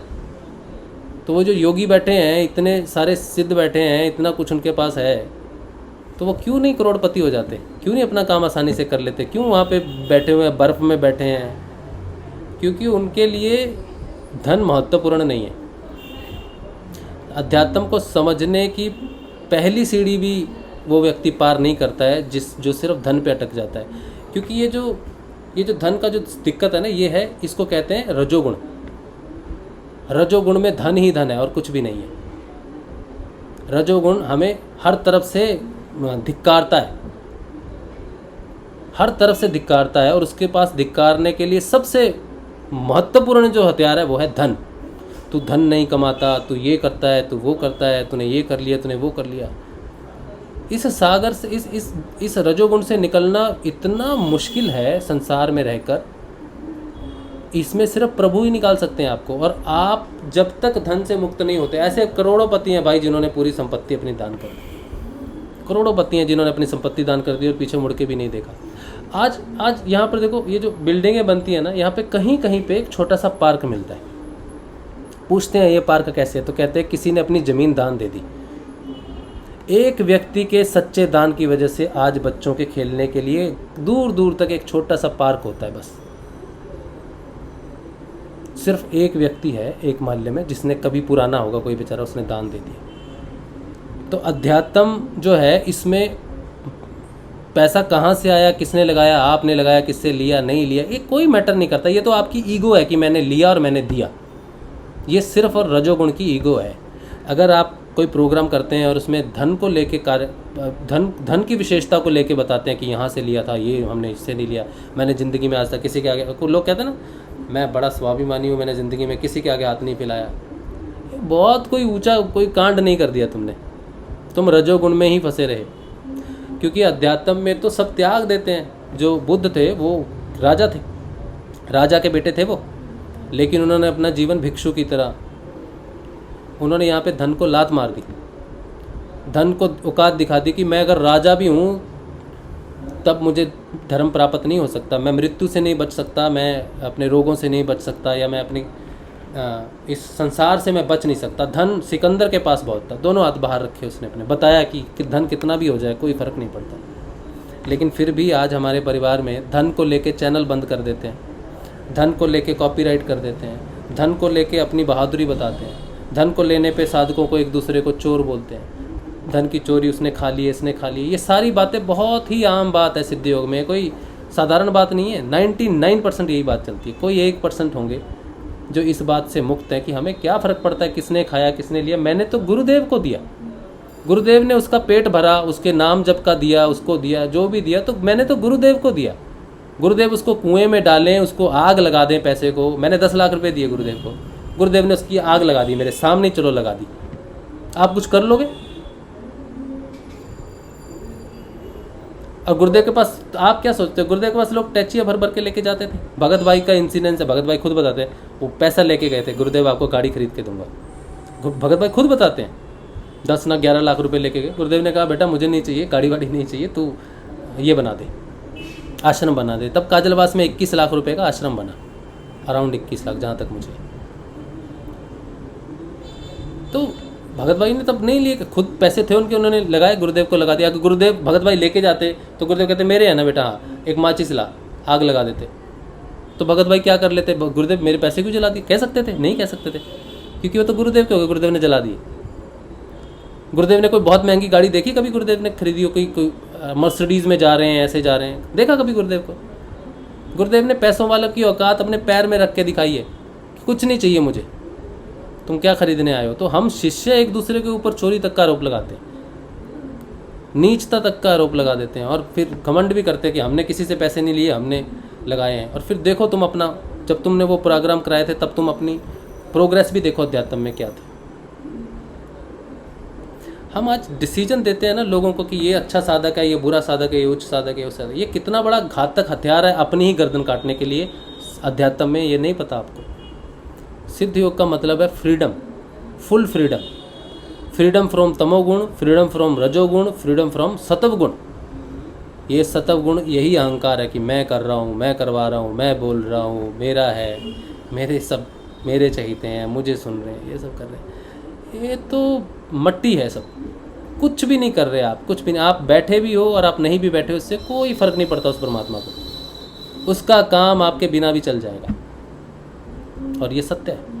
ना आपका पैसा महत्वपूर्ण है, ठीक है, ना आपका कोई योगदान महत्वपूर्ण है। वो चाहता है तो आपको प्योर करने के लिए आपका योगदान देता है, आपकी सफाई करने के लिए। सोचो कि किसी के टांग में दर्द है, गुरुदेव कहते हैं बेटा देख मेरा एक काम है, तुझे भाग के जाना है 10 सेकंड में, वहाँ से कुछ लेके जाना है। तो गुरुदेव मेरे पैर में दर्द है, बेटा आप देख ले, बेटा अब तो करना है तो देख ले। तो बोलता ठीक है गुरुदेव। वो भाग के जाता है यहाँ तक आता है, तो उसका जो प्रॉब्लम है वो सेटलमेंट होगी, ठीक हो गया। तो गुरुदेव ने अपने काम के लिए नहीं भगाया उसको, गुरुदेव ने उसकी बीमारी को ठीक करने के लिए उसको भगाया हुआ। तो गुरुदेव जब हमसे कुछ करवाते भी हैं ना, तो हमारे अंदर ईगो को बाहर निकालने के लिए करवाते हैं, और उसका बाहर आते भी है। लेकिन अगर हम उसे देख ही ना पाएँ, उसको अपनी महानता समझने लग जाएं, तो वो हमारा बेड़ा गर्क ही करेगी, ठीक है। तो आपको जब देना है ना, तो गुरुदेव को दो, किसी व्यक्ति को मत दो। अगर दम है तो गुरुदेव को दे के दिखाओ, और गुरुदेव को देने का अर्थ है आप कभी वो क्या हुआ क्या नहीं हुआ उसका जवाब गुरुदेव से मांगोगे। गुरुदेव मैंने पैसे दिए थे आपके इस काम के लिए, हुआ नहीं, जवाब दो मुझे। अगर आपने कभी भी गुरुदेव के नाम से कभी दिया है और वो काम नहीं हुआ, तो आज ही गुरुदेव की तस्वीर के आगे यही बोलना कि मैंने आपको पैसे दिया, आपने क्यों नहीं किया काम, मैं नहीं दूंगा आपको पैसे आज के बाद। कह दो, कह सकते हो? नहीं कह सकते। एक व्यक्ति को आप जरूर कह सकते हो, उसकी बुराई कर सकते हो, पीठ पीछे उसकी बातें कर सकते हो। मैंने देखा है, बुराइयां होते देखी हैं मैंने, कभी मेरी भी होती है, कभी मैं भी सम्मिलित हो जाता हूँ। मैं कोई दूध का दूल्हा थोड़ी। सफ़ेद, ये सफ़ेद मैंने पहना है, ये गुरुदेव ने पहना दिया, वरना ये सफ़ेद का मतलब मैं पूरा सफ़ेद हो गया हूँ, पूरा स्वच्छ हो गया हूँ, इसका मतलब ये थोड़ी है। ये तो मैंने एक वस्त्र प्रेम में धारण किए हैं, गुरुदेव के प्रेम में धारण किए हैं। ये प्रेम वस्त्र हैं, ये कोई मेरी चमक दिखाने वाला थोड़ी है कि मैंने वाइट पहन लिया तो कोई व्यक्ति वाइट पहन के। अब सारे पॉलिटिशियन वाइट ही पहनते हैं, काम उसके सारे काले हैं। तो वाइट पहनना कोई, या भगवा पहनना कोई साधुत्व को या सच्चाई को नहीं दर्शाता। मैंने ये प्रेम में पहने, सच्चाई है इसमें कि नहीं है वो मुझे नहीं पता, लेकिन मैंने ये प्रेम में पहना है वाइट ऊपर का। मैं वाइट ही पसंद करता हूँ, पता नहीं मेरी पसंद बदल गया। नहीं तो मुझे पसंद था स्काई ब्लू, डार्क कलर पसंद थे मुझे, dark red, dark yellow, dark green, sky blue. मैं बहुत वाइब्रेंट कलर पसंद करता था। अब मुझे कलर्स की कोई इच्छा ख़त्म हो गई है, ऐसा कुछ पहनने की इच्छा नहीं होती मेरी, तो वाइट पहन रहा हूँ। लेकिन वाइट पहन रहा हूँ, ये मुझे अच्छा लग रहा है, भा रहा है। अब ये क्या परिवर्तन है ये तो मैं जानता हूँ, लेकिन उसको बोलने का फ़ायदा नहीं है। तो वाइट डिफ़ाइन नहीं करता आपको, वाइट कोई भी पहन सकता है, लेकिन असल में वो वाइट, अब गुरुदेव ने वाइट पहना तो उनको वाइट डिफ़ाइन करता है, उनका वस्त्र उनको डिफ़ाइन करता है कि वो सब कुछ लुटा दिया उन्होंने, कुछ नहीं रखा अपने पास। मुझे जब वाइट पहनाया गया तो मेरे को जो ज्ञान प्राप्त होता है या मेरी कोई अनुभव होता है तो मैं उसको लुटा देता हूँ, तो मेरे पास लुटाने के लिए वही है, इसलिए मेरे पास ये वाइट है। लेकिन पॉलिटिशियन तो सब ग्रैब करते हैं या दूसरे व्यक्ति तो ग्रैब करते हैं, तो वाइट की डेफिनेशन अलग हो जाती है वहाँ पर। इसी तरह से हम किस रूप में अपने दान को लेके चलते हैं या किस रूप में हम अपने धन को दुनिया के सामने बताते हैं कि हमने गुरुदेव के प्रोग्राम दिए, मैंने अकेले ही कराए। ऐसे व्यक्ति हैं जो कहते हैं मैं अकेला ही करवा सकता हूँ, गुरुदेव ने मुझे सामर्थ्य दी है, मैं अकेला लाख रुपए ला के भी किसी से मैं 1 रुपया भी नहीं लूँगा। क्यों नहीं लोगे भाई? एक छोटा गरीब आदमी एक फूल देना चाहता है, सिर्फ एक फूल, और आपने फूलों का बहुत बड़ा बगीचा अकेले लगाया है। उस व्यक्ति ने एक फूल देना है, 5 रुपये देगा आपको। अरे यार 5 रुपये दे रहा है, मुझे ज़रूरत नहीं है, आप सब कर लेंगे। हमें गुरुदेव ने सब कुछ दिया है आपको, लेकिन उसको भी 5 रुपये दिए हैं गुरुदेव ने। हर व्यक्ति चाहे वो इतना सा करे और चाहे वो कितना भी करे, सब गुरुदेव की नज़र में इक्वल है। पैसा इसने 10 लगाया, इसने 1 लगाया, उसमें डिफ्रेंशिएशन कभी भी नहीं हो सकता। आप उसकी दुहाई नहीं दे सकते। तो ये समझने वाली बात है कि हम पैसे से उठ जाएं, पहले तो अपने रजोगुण से उठ जाएं, ठीक है, तब हमें सतोगुण दिखेगा। सतोगुण की अलग दिक्कतें हैं, लेकिन मैं जो देखता हूँ या मैं जो कल बात भी हो रही थी सत्संग ग्रुप में, यही हो रही थी कि अभी तो हम रजोगुण में फंसे हुए हैं। लोग मुझे क्या कहते हैं, मुझे कई लोग कहते हैं, एक नहीं कईयों ने कहा तुम नौकरी क्यों नहीं करते, तुम नौकरी क्यों नहीं करते, तुम लोग तुम्हें देते हैं, तुम्हारा घर का खर्चा चलता है, ये करता है, किसी ने कुछ दे दिया, थोड़ा बहुत चलता है। किसी ने कहा, एक गुरु बहन ने कहा मैं तुम्हारे बेटे की फ़ीस दूंगी, मैं तुम्हारे बेटे की फ़ीस दूंगी हर महीने। मैंने कहा ठीक है, अच्छी बात है, गुरुदेव का बच्चा है, मैं तो नहीं पढ़ा पा रहा, मैं तो नहीं कमा रहा ना पैसा, 1 रुपया भी नहीं कमाता मैं तो मेरे पास तो है ही नहीं कुछ भी, अपने नाम पे मेरे नाम पे कुछ नहीं है। तो वो कहती है गुरुदेव का बच्चा है, मैं उसका स्टडी का सपोर्ट करूँगी। करो, ठीक है, कितनी फ़ीस है? इतनी फ़ीस है महीने की। तो आप जब ये जो धन है ना, ये धन महत्वपूर्ण नहीं है। मुझे कहते हैं कि नौकरी करो, तुम नौकरी करो, अपने बेटे की फ़ीस दे दो। चलो, मैंने नौकरी की और मैंने अपने बच्चे की फ़ीस दे दी, बहुत बड़ी कोई हाड़ ताड़ स्कूल में नहीं पढ़ता। मैं जब कमाता था ना, जब मैं नौकरी करता था, तो मेरा बेटा कैलकाटा के बेस्ट स्कूल में जाता था, बेस्ट स्कूल में कैलकाटा का, और कॉस्टलीस्ट स्कूल में जाता था। पूरा स्कूल सेंट्रलाइज्ड एसी, बस एसी आती थी, एसी लेके जाती थी, और स्टैंडर्ड ऑफ जो एजुकेशन था वो इतना था कि क्लास 1 में था तो क्लास 4 के बच्चों को टक्कर देता था वो तब, ठीक है। तो इतने हाई स्टैंडर्ड में पढ़ता था वो, तब मैं कमाता था, मेरे को ईगो थी कि मैं पढ़ा रहा हूँ अपने बच्चे को। आज वो एक बड़े ठीक ठाक स्कूल में जाता है, कोई हवा स्कूल नहीं है, ठीक ठाक स्कूल में जाता है, ठीक ठाक फीस है, लेकिन वो फीस भी मैं नहीं दे पाता हूँ। फिर लोग कहते हैं कि तुम नौकरी करो। मैं कहता हूँ ठीक है, मैंने नौकरी कर ली, मैंने अपने बच्चे को पढ़ा दिया, बीवी को खाना खिला दिया, या छोटा सा घर का रेंट दे दिया।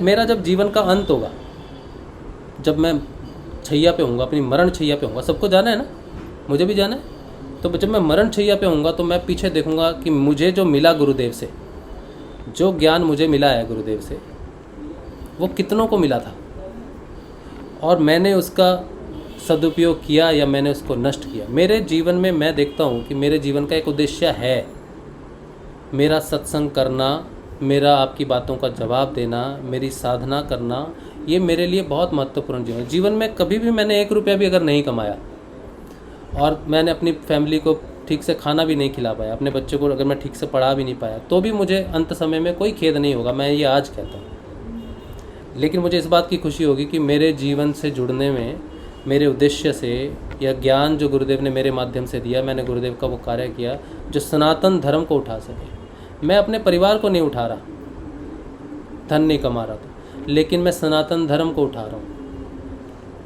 और जो व्यक्ति सनातन धर्म को सच्चे मन से उठाएगा, उसका बच्चा भी ठीक ठाक पढ़ जाएगा, और उसकी बीवी को भी खाना मिलेगा, शेल्टर मिलेगा, ठीक है। मेरे जिंदा जी भी मिलेगा और मेरे मरने के बाद भी मिलेगा। मैं मरने के बाद भी कमाता रहूँगा, कई सालों तक, अपने मरने के बाद भी कई वर्षों तक मैं कमाता रहूँगा। इसलिए नहीं कि मेरा कोई मोनेटाइज होगा चैनल, या कोई मेरी किताबें बिकेंगी, या ऐसा कुछ नहीं ऐसा। लोग आज रामकृष्ण परमहंस का जो ये है ना मिशन है, ये चलता है। रामकृष्ण आज भी पैसा कमाते हैं, ज़िंदगी जी में उन्होंने पैसा नहीं कमाया। और रामकृष्ण की बात मैं बताऊं आपको, वो ठाकुर है, बड़े प्यारे हैं। विवेकानंद ने उनसे छेड़खानी की एक बार, किसी ने उनको बताया कि जो ठाकुर है ना रामकृष्ण परमहंस, इनको पैसा पकड़ा दोगे तो इनको छाले हो जाते हैं। पैसा, धन, वो कौड़ियाँ होती थी उस समय, 1 आना 2 आना ऐसा होता था। तो पैसा जहाँ टच हो जाता है उनके शरीर को, उनको वहाँ खुजली या फिर मतलब घाव हो जाता है। तो विवेकानंद ने कहा ऐसा कोई व्यक्ति पैदा ही नहीं हुआ जिसको पैसे से घाव हो जाए। बोला है, ये रामकृष्ण परमहंस को होता है, वो पैसे से उसको एलर्जी है। तो उन्होंने कहा मैं चेक करता हूँ। तो जहाँ पे वो लेटते थे ना, सोते थे ना, उनके बिछौने के नीचे, चद्दर के नीचे उन्होंने एक आना कुछ रख दिया, 1 रुपया एक आना कुछ रख दिया। और वो आए तो जो दूसरा शिष्य था उसको बोला बाहर मैं विवेकानंद से कुछ बात करूँगा। तो विवेकानंद से खड़े हैं और रामकृष्ण परमहंस वो जो खटिया है, जो बेड है, वो उस पर बैठते हैं। जैसे ही बैठते हैं उनको बहुत जोर जलन शुरू होती है और वो चिल्लाते हैं। उनका ढंग भी अलग था थोड़ा सा, चिल्लाते हैं ये क्या हुआ। बोले क्या हुआ। तो बाहर से जो शिष्य है वो भाग के आता है, क्या हुआ। विवेकानंद देख रहे हैं ये क्या व्यक्ति चिल्ला रहा है, गुरु है ये, और ये चिल्ला रहा है ऐसे करके, ये मेरे को जल गया। तो बोलते हैं जल गया। वो उसको पता है कि ठाकुर को अगर पैसा टच हो जाए तो जलते हैं। तो वो फटाफट देखता है कहाँ है पैसा, ढूंढता है। तो चद्दर उठाते तो नीचे देखता है कौड़ी पड़ी है। तो बोला ये किसने रखी। तो पता नहीं किसने रखी। तो वो उठा के अपनी जेब में रख के शिष्य चला जाता है। तो रामकृष्ण परमहंस तो गुरु है, परमात्मा है, वो जानते हैं विवेकानंद ने किया है, ठीक है। विवेकानंद बड़े शर्मिंदा होते हैं, लेकिन वो रामकृष्ण परमहंस जिसने अपने जीवन में 1 रुपया भी नहीं कमाया, आज उसके नाम से रामकृष्ण मठ चलता है। रामकृष्ण के नाम से हॉस्पिटल है गरीबों का, जहाँ पर उपचार होता है। और रामकृष्ण मठ पता नहीं कहाँ कहाँ बने हैं। विवेकानंद ने अपने गुरु के नाम से रामकृष्ण मठ की स्थापना की थी, लेकिन हमने अपने गुरु के नाम से क्या स्थापित किया? हमने अपने गुरुदेव के सिद्ध योग को पैसे में ही तोलते रहे। हमारे गुरुदेव ने भी वही सामने रखा है हमारे सामने, बोला लोहा है, लोहा लूँ और सोना दूँ, ऐसा घटिया सौदा मैं करूँगा। बिल गेट्स आए, वो आज गुरु भाई शशि भूषण ने बात लिखी थी कि बिल गेट्स आए, सबसे धनी व्यक्ति, बोले आपके यहाँ एड्स ख़त्म करेंगे। बोले पहले अपनी मक्खी तो उड़ा ले जाके, धन पे जोर मार रहा है। तो हमारे गुरुदेव ने भी धन से नफरत ही की है, कभी धन को महत्व नहीं दिया। कोई लेके आया तो ठीक है, कभी महत्व नहीं है धन को। लेकिन गुरुदेव के शिष्य ने, हम सब ने धन को महत्व दे दिया। इसीलिए गुरुदेव के नाम पे एक कल्कि मंदिर भी ढंग का नहीं है। जोधपुर में एक छोटा सा मंदिर है, कहाँ गुरुदेव के नाम से कोई दान कर दे तो कहते हैं वो व्यक्ति वहाँ पे खार है। आज गुरुदेव की समाधि पे कोई बड़ा दान दड़ा चढ़ता ही नहीं, क्योंकि आरोप पे आरोप लगते हैं। गुरुदेव की समाधि पे कितना डेवलपमेंट हो सकता है, लेकिन आरोप ही लगते रहते हैं। जो व्यक्ति वहाँ हैं, उनके बेटे मोहनलाल जी, मैं जानता हूँ कितने अच्छे इंसान हैं, पैसे को छूते तक नहीं, ठीक है। बच्चियाँ हैं, और मैंने देखा है उनका रहन सहन, देखा है कैसे हैं। इतने परमात्मा के बच्चे हैं वो, ठीक है। उनके खानदान चल रहा है, कोई डेवलपमेंट वहाँ पे नहीं है। क्यों नहीं है? ये हमारी सोच है, हमारे कारण नहीं हुआ। हमारे कारण ये सोच नहीं हुई कि हमको लगेगा वो पैसा खा रहा है, वो पैसा खा रहा है। और उनकी बदनामी करते भी हैं लोग, फेसबुक पे बड़ी बड़ी पोस्ट लिखते हैं, बदनाम करते हैं, पता नहीं क्या क्या बोलते हैं। गुरुदेव के सारे बच्चों को बदनाम करते हैं पैसे के नाम पे। वो एक आश्रम में है राजू जी, राजेंद्र भाई, उनको भी बदनाम करते हैं पैसे के नाम से। वहाँ भी डेवलपमेंट नहीं हो पाती। और फिर दिक्कत ये भी है कि आश्रम वाले भी बदनाम करते हैं दूसरों को। ऐसे नहीं कि वो दूध के धुले हैं, वो दूसरे, उन्होंने मुझे निकाल दिया था आश्रम से, मेरा चैनल बंद कर दिया कि मोनेटाइजेशन है, पैसे के लिए मना किया। ये कभी भी नहीं देखा कि ये व्यक्ति पिछले 2 साल से लगातार सुबह और शाम को ध्यान करता है बिना मिस। एक ही दिन मिस हुआ ध्यान, सुबह का, शाम का ध्यान एक दिन मिस हुआ। और उस दिन मैं कहाँ था पता है आपको?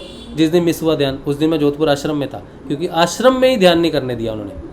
सारी जगह पे ध्यान किया जा के, मैंने ट्रेन में किया, काजलवास में किया, जामसर में किया, फलाना में किया, सब जगह किया, यहाँ किया, वहाँ किया। बस नेटवर्क नहीं होता तो 2 किलोमीटर जाके कहीं जाके नेटवर्क करते थे काजलवास में, सब जगह किया। एक जगह मिस हुआ 2 साल में, 2-2.5 साल में, वो है जोधपुर आश्रम, वहीं नहीं करने दिया ध्यान।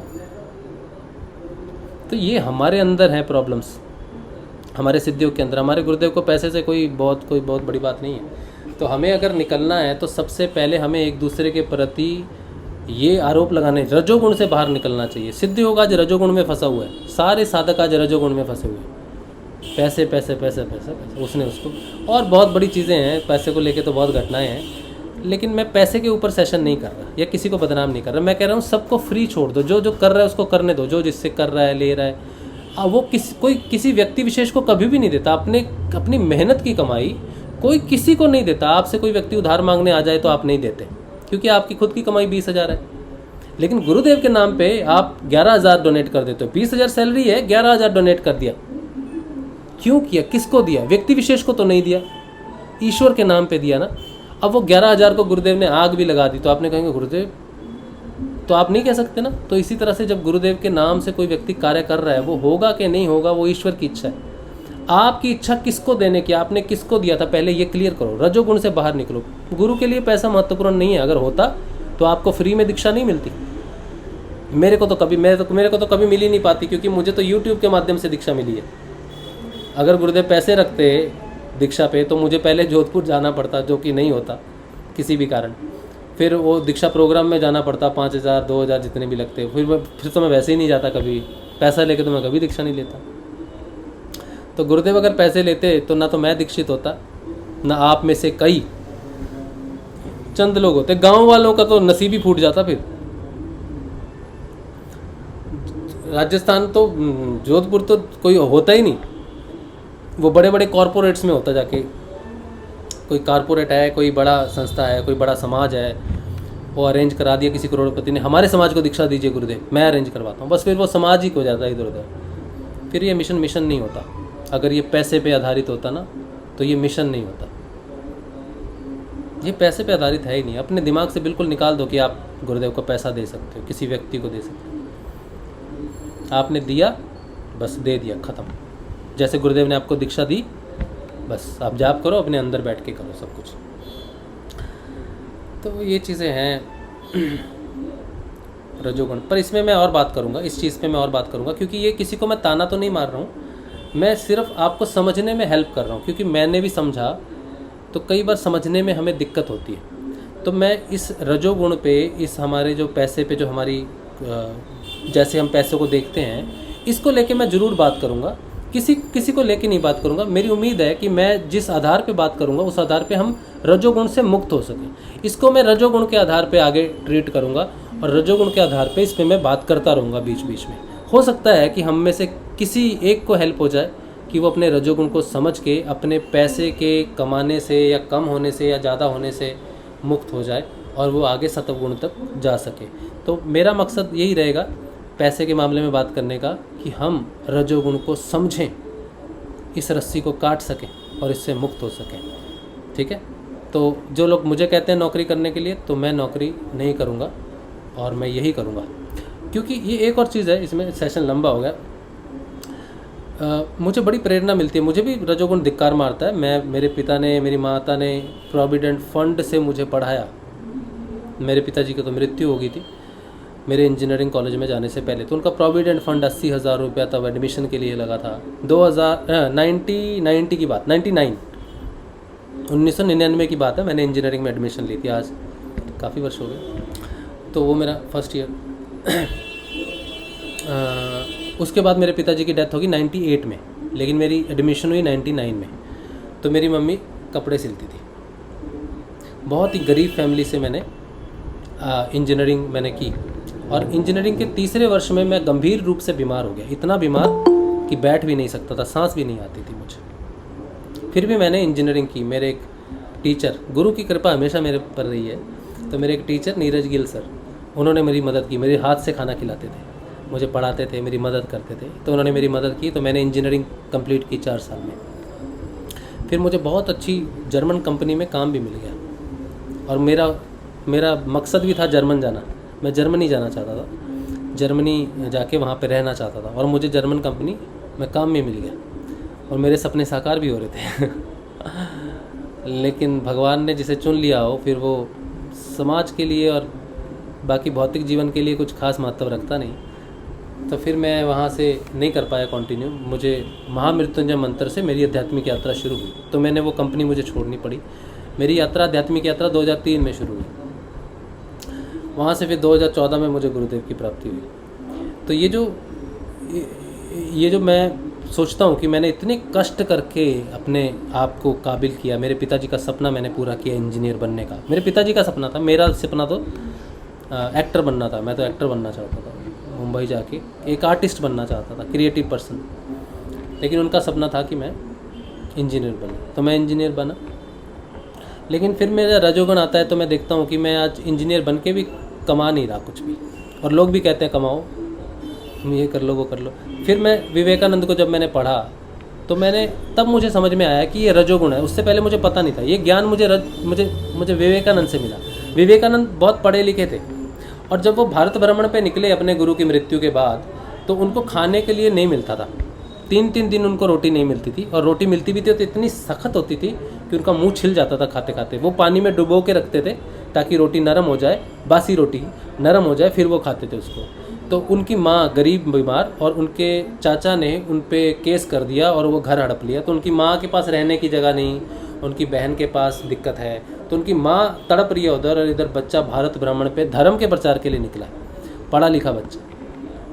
तो ये कचोटती थी बात विवेकानंद को, धिक्कारती थी ये बात उनको कि तू कैसा पुत्र है, तेरी माँ उधर भूखी प्यासी है और इतने कष्ट में है, तेरी बहन है, तेरे भाई है, तू पढ़ा लिखा है, तुझे पढ़ाया लिखा है, लेकिन तू आज नंगे पाँव घूम रहा है, गांव घूम रहा है कि मुझे धर्म का प्रचार करना है। किस काम का आएगा तेरा ये धर्म, तो जब तेरी माँ ही वहाँ पे मर जाएगी भूख से, किस काम का। फिर वो कहते थे कि एक माँ मर जाएगी ना, फिर उसके अंदर का परमात्मा भी जागता था रजोगुण के साथ लड़ने के लिए कि मेरी एक माँ मर जाएगी ना, लेकिन मेरे भारतवर्ष में रहने वाली हर बहन और हर माँ को मैं धर्म की प्राप्ति करवा दूंगा। मेरे जीवन का पर्पस है धर्म को उठाना, एक माँ को उठाना नहीं, अपने पूरे भारतवर्ष को उठाना। इसीलिए मुझे भारत भ्रमण करके भारत को जानना है, ताकि मैं विदेश में जाके अपने भारत की महिमा को गा सकूं। और वो हुआ। वो विदेश गए, वाशिंगटन में जाके उन्होंने भारत को कहा कि भारत के पास धर्म है जो आपको दे सकता है, आपके पास भौतिकता धन है जो आप उसको दे सकते हो। मेरे भारत में सिर्फ एकमात्र भारत ही ऐसा देश है जहाँ पर धर्म जिंदा है, बाकी कहीं भी नहीं है। सब जगह भौतिकता ने ग्रास कर लिया है। और जब लोग मुझे कहते हैं कि मैं ये सत्संग छोड़ दूं या सत्संग के साथ साथ नौकरी करूं, तो नहीं हो सकता मेरे भाइयों, मेरी बहनों, ये कार्य नहीं हो सकता। इस कार्य के लिए एक डीपर कॉन्शियस की ज़रूरत है। आप कर लो, आप 1 महीना इस काम को कर लो, तो मैं ये आपको वचन देता हूँ कि मेरा कार्य अगर कोई भी 1 महीना कर लेगा तो मैं इस कार्य को सरेंडर कर दूंगा आपको और मैं नौकरी कर लूँगा 1 महीना। और छोड़ना नहीं, फिर 1 महीना कर लिया तो छोड़ना नहीं, उसको कंटिन्यू रखना। और ये वचन लेना कि जब तक प्राण रहेंगे तब तक सत्संग रहेगा, ऐसा वचन लेना। सुबह और शाम हम सबको ध्यान करवाना और 1 घंटे का सत्संग करवाना जिसमें सिद्ध योग की जानकारी देना। तो मैं वचन देता हूँ, राष्ट्रीय वचन देता है, गुरुदेव के सामने वचन देता है कि मैं ये काम छोड़कर मैं नौकरी करूँगा और किसी से नहीं कहूँगा कि आप मदद करो, किसी की भी मदद करो, सत्संग को उठाओ। ये सत्संग को उठाना मुझे मत उठाओ, इस सत्संग को उठाना आप सबकी जिम्मेदारी है। इस बात को लेके भी लोग बदनाम करते हैं, मुझे पैसा सरेआम मांगता है। मैं तो कहता हूँ कि सत्संग खत्म हो गया ना तुम्हारे जीवन से, तो तुम्हारे जीवन से धर्म खत्म हो जाएगा। अगर सिद्ध योग तुम्हारे जीवन में धर्म ही नहीं ला सका और सिर्फ धन के ही गुलाम बन के तुम रह गए, तो तुमने अपना पूरा जीवन तो बर्बाद किया ही, बाकी दूसरे का भी किया, जिसको तुमने धन का लोभ लालच देके, नीचता देके उसको उस धर्म के रास्ते से हटाया, उसका भी पाप तुमको लगेगा। धर्म को उठाने के लिए हिम्मत चाहिए, सेक्रीफाइस चाहिए, त्याग चाहिए। अपनी फैमिली का, अपने सुखों का, अपनी इज्जत का, अपने रजोगुण का, अपने तमोगुण का, अपने सतोगुण का त्याग चाहिए। नौकरी करना बहुत बड़ी बात नहीं, पैसा कमाना कोई बड़ी बात नहीं है। It's not a deal, it's not a big deal. कोई गरीब से गरीब व्यक्ति भी पैसा कमा लेता है, हर व्यक्ति पैसा कमा सकता है मेरे भाई, लेकिन धर्म नहीं कमा सकता। धर्म गुरु कृपा से होता है, सत्संग गुरु कृपा से, ईश्वर की इच्छा से प्राप्त होता है। और इससे बड़ा मनुष्य जीवन में कोई धन हो नहीं सकता। मेरे से धनी व्यक्ति मुझे दिखता नहीं, लेकिन ये धन आपके किसी काम नहीं लगता ना, इससे सब्जी नहीं खरीदी जा सकती ना। इसीलिए अपंग है, धर्म अपंग है, सिर्फ इसलिए कि आप समझते हो कि उससे काम नहीं चलता। इसीलिए भौतिकवाद खा गया धर्म को। वो विवेकानंद जी ने कहा कि ये जो पंडित है ना, इनका धर्म इनकी रसोई है। ये बातें ऐसे ही नहीं कि आज मैं इस बात को साक्षात्कार देखता हूँ, लोग मुझे वही ताना देते हैं। लेकिन अगर मैं गुरुदेव का सच्चा शिष्य हूँ तो मुझे किसी बात की चिंता करने की ज़रूरत नहीं है। मेरा बच्चा पढ़ेगा, मुझे 2 टाइम की रोटी भी मिल जाएगी और अंत समय में मैं हंसता हुआ भी जाऊँगा, ये भी गारंटी है। क्योंकि मुझे इस बात का गम नहीं होगा कि मैंने ज़िंदगी में पैसे नहीं कमाए, इस बात की खुशी होगी कि मैंने धर्म कमाया। ठीक है, अब ये बहुत मैं हो गई नहीं, चलो कोई बात नहीं। अच्छा, विशाल कुमार, एक सेकंड, विशाल कुमार, जय गुरुदेव। मैं 1 मिनट बात करता हूँ आपसे। ये विशाल जी प्रणाम, सादर प्रणाम करते हैं महाराज जी। देखिए विशाल, आप नए हैं शायद, आप नए हैं, तो महाराज जी तो कोई भी नहीं है मेरे भाई, महाराज जी कोई भी नहीं है। महाराज जी एक ही हैं, ये वाइट कपड़े वाले। आप गुरुदेव जी रामलाल जी से आके थोड़ी सी सर्च कर लीजिए, उनका संजीवनी मंत्र जप लीजिए। पहले आप समझ लीजिए कि प्रणाम करना किसको है, प्रणाम करना किसको है, भगवान को या भगवान के दास को, क्योंकि आपका प्रणाम उसी को करेंगे तो ठीक है, वरना फिर वो दास वृत्ति, दासो दासम, आप दास के दास हो जाएंगे, फिर आपका दास कोई हो जाएगा। तो प्रणाम एकमात्र गुरु को करो, प्रार्थना एकमात्र डायरेक्ट गुरु को करो, बीच में कुछ नहीं है, कुछ भी नहीं है। ठीक है, चलिए। हाँ, गोविंद भाई कुछ बोल रहे थे। गोविंद भाई। हाँ भैया, क्षमा कीजिए। हाँ जी भैया, हाँ जी धर्म की जड़ सदैव हरि। हाँ जी, क्या बोले, मैं समझा नहीं, फिर से। धर्म की जड़ सदैव हरि हाँ, रहती है। हाँ, सदैव हरी रहती है, और हरी हरी ही है जो उसे हरी रखता है, नहीं? हाँ, हरि ही रहती है। हाँ, और सत्संग भगवान की कृपा के बगैर बिल्कुल प्राप्त नहीं होता। बिल्कुल प्राप्त नहीं होता, बिल्कुल नहीं होता। कृपा होती है तभी प्राप्त होता है। हर एक आदमी सत्संग में नहीं बैठ सकता, सत्संग करने की तो बहुत बड़ी बात है। हाँ, ये जो सत्संग वाली, मैं एक बात एग्जांपल यहाँ पे दे देता हूँ। ऋषि वशिष्ठ और विश्वामित्र, इन दोनों में झगड़ा रहता था, हमेशा लड़ाई होती थी दोनों ऋषियों में। तो ये कहे कि हम निर्णय करना है, विश्वामित्र कहते थे कि तपस्या बहुत बड़ी है, और वशिष्ठ कहते थे कि सत्संग बड़ा है।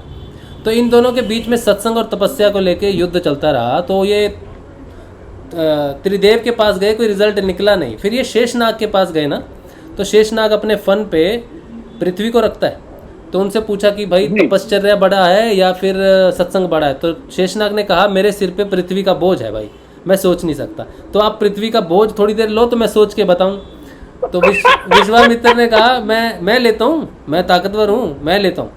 तो बोले मैं 1000 वर्ष की तपश्चर्या देता हूँ और धरती को धारण करता हूँ। तो उनसे संभली नहीं, और वो रसातल में जा रही है, डूब रही है। तो फिर नहीं संभली उनसे, तो दे दी। तो फिर वशिष्ठ ऋषि ने कहा कि मैं अपने आधे क्षण का सत्संग देता हूँ, आधे क्षण का। क्या बात है। तो उन्होंने पृथ्वी को धारण किया और बिल्कुल स्टेबल रहे, आधा क्षण सत्संग का। और 1000 साल का तपश्चर्या, 10,000 साल का तपश्चर्या वो नहीं संभाल सका, और ये आधे क्षण के सत्संग ने संभाल दिया। और फिर जब वापस दिया तो विश्वामित्र ने पूछा कि चलो फैसला सुना दीजिए। तो शेषनाग ने कहा किस तरह का फैसला? बोला सत्संग बड़ा है या तपश्चर्या? बोला अभी तो आपने देखा कि आपकी 10,000 साल की तपश्चर्या धरती को एक क्षण के लिए नहीं संभाल सकी, और इधर आधे क्षण का सत्संग उस धरती को बोझ उठा रहा है। तो आप समझदार हो कौन बड़ा है? तो ये सत्संग, हम नाम जप करते हैं, हमारा काम है नाम जप करना, ध्यान करना, तपश्चर्या करना। लेकिन ये सत्संग है ना, ये गुरुदेव का सत्संग है ना, ये बहुत अनमोल है। और ये जो इसमें बैठते हैं ना, बड़ी कृपा से, हाँ, बड़ी कृपा से मिलता है हमें। और जिसको मिल रहा है ना, वो धनी व्यक्ति है। यही आपका असली धन है, यही आपका असली धन है। धन्य है उसका जीवन, बिल्कुल उसका जीवन धन्य है जो सत्संग से, किसी भी सत्संग से, हरि सत्संग हो, भागवत कथा हो, कोई भी सत्संग आपके जीवन में अगर हुआ है ना, तो आपको उस धन की कीमत पता चलेगी तब जब असल में आपकी आत्मा का साक्षात्कार होगा तब। इसीलिए मुझे नौकरी करने के लिए ये ज्ञान मत दीजिए, और मैं नहीं कर सकता उस चीज़ को, ठीक है? क्योंकि मेरे पास ज़्यादा बड़ा पर्पस है जीवन में, ज़्यादा बड़ा उद्देश्य है जीवन में। बार इस बात को मत कहो। मैं इसलिए कहता हूँ कि बात क्लियर हो जाए, बार बार कहनी ना पड़े। नहीं, आप बार मत कहो, बहुत कष्ट होता है, बहुत कष्ट होता है। कष्ट तो चलो, कष्ट नहीं है, कुछ नहीं है, तो समझने वाली बात है, बस इतनी है। बताता हूँ, बहुत कष्ट होता है मुझे। कोई बात नहीं, कोई बात नहीं, कष्ट नहीं होना चाहिए, बस हमें समझ आ जाए। कष्ट तो देखो, कृष्ण के जो दोस्त थे जिनका नाम था सुदामा, वो भी कष्ट में ही थे ना, लेकिन उन्होंने धन को नहीं कभी कहा, उन्होंने अपने दोस्ती को महत्व दिया। आजकल दोस्ती टिकती है क्या धन के बिना? नहीं टिकती। तो इसीलिए ना सुदामा रहा ना कृष्ण रहा। तो ये बहुत सारी चीज़ें हैं जो डिस्टर्बेंस है दुनिया में है, और दुनिया की जो नज़र है ना, वो भौतिकवाद की तरफ है। और क्योंकि विवेकानंद ने कहा ना, जितना डूबा है उससे इससे पहले कभी डूबा नहीं। इसीलिए सत्संग करने वाले की इम्पोर्टेंस नहीं है, सत्संग करने वाले का महत्व नहीं है, और उसको सत्संग से हटा के जॉब में लगाने की पूरी कोशिश करते हैं लोग, हटाने की कोशिश करते हैं कि सत्संग से हटो, क्या है, कर लो, उसको भी कर लो, इसको भी कर लो। नहीं होता है। इट्स इम्पॉसिबल टू वॉक और ट्रैवल ऑन 2 बोट्स। 2 बोट पे आप नहीं चल सकते, एक नाव आपको पकड़नी पड़ेगी, एक रास्ता आपको पकड़ना पड़ेगा, या धर्म या धन, दोनों में से एक। ठीक है, चलिए, आज सेशन बहुत लंबा हो गया है।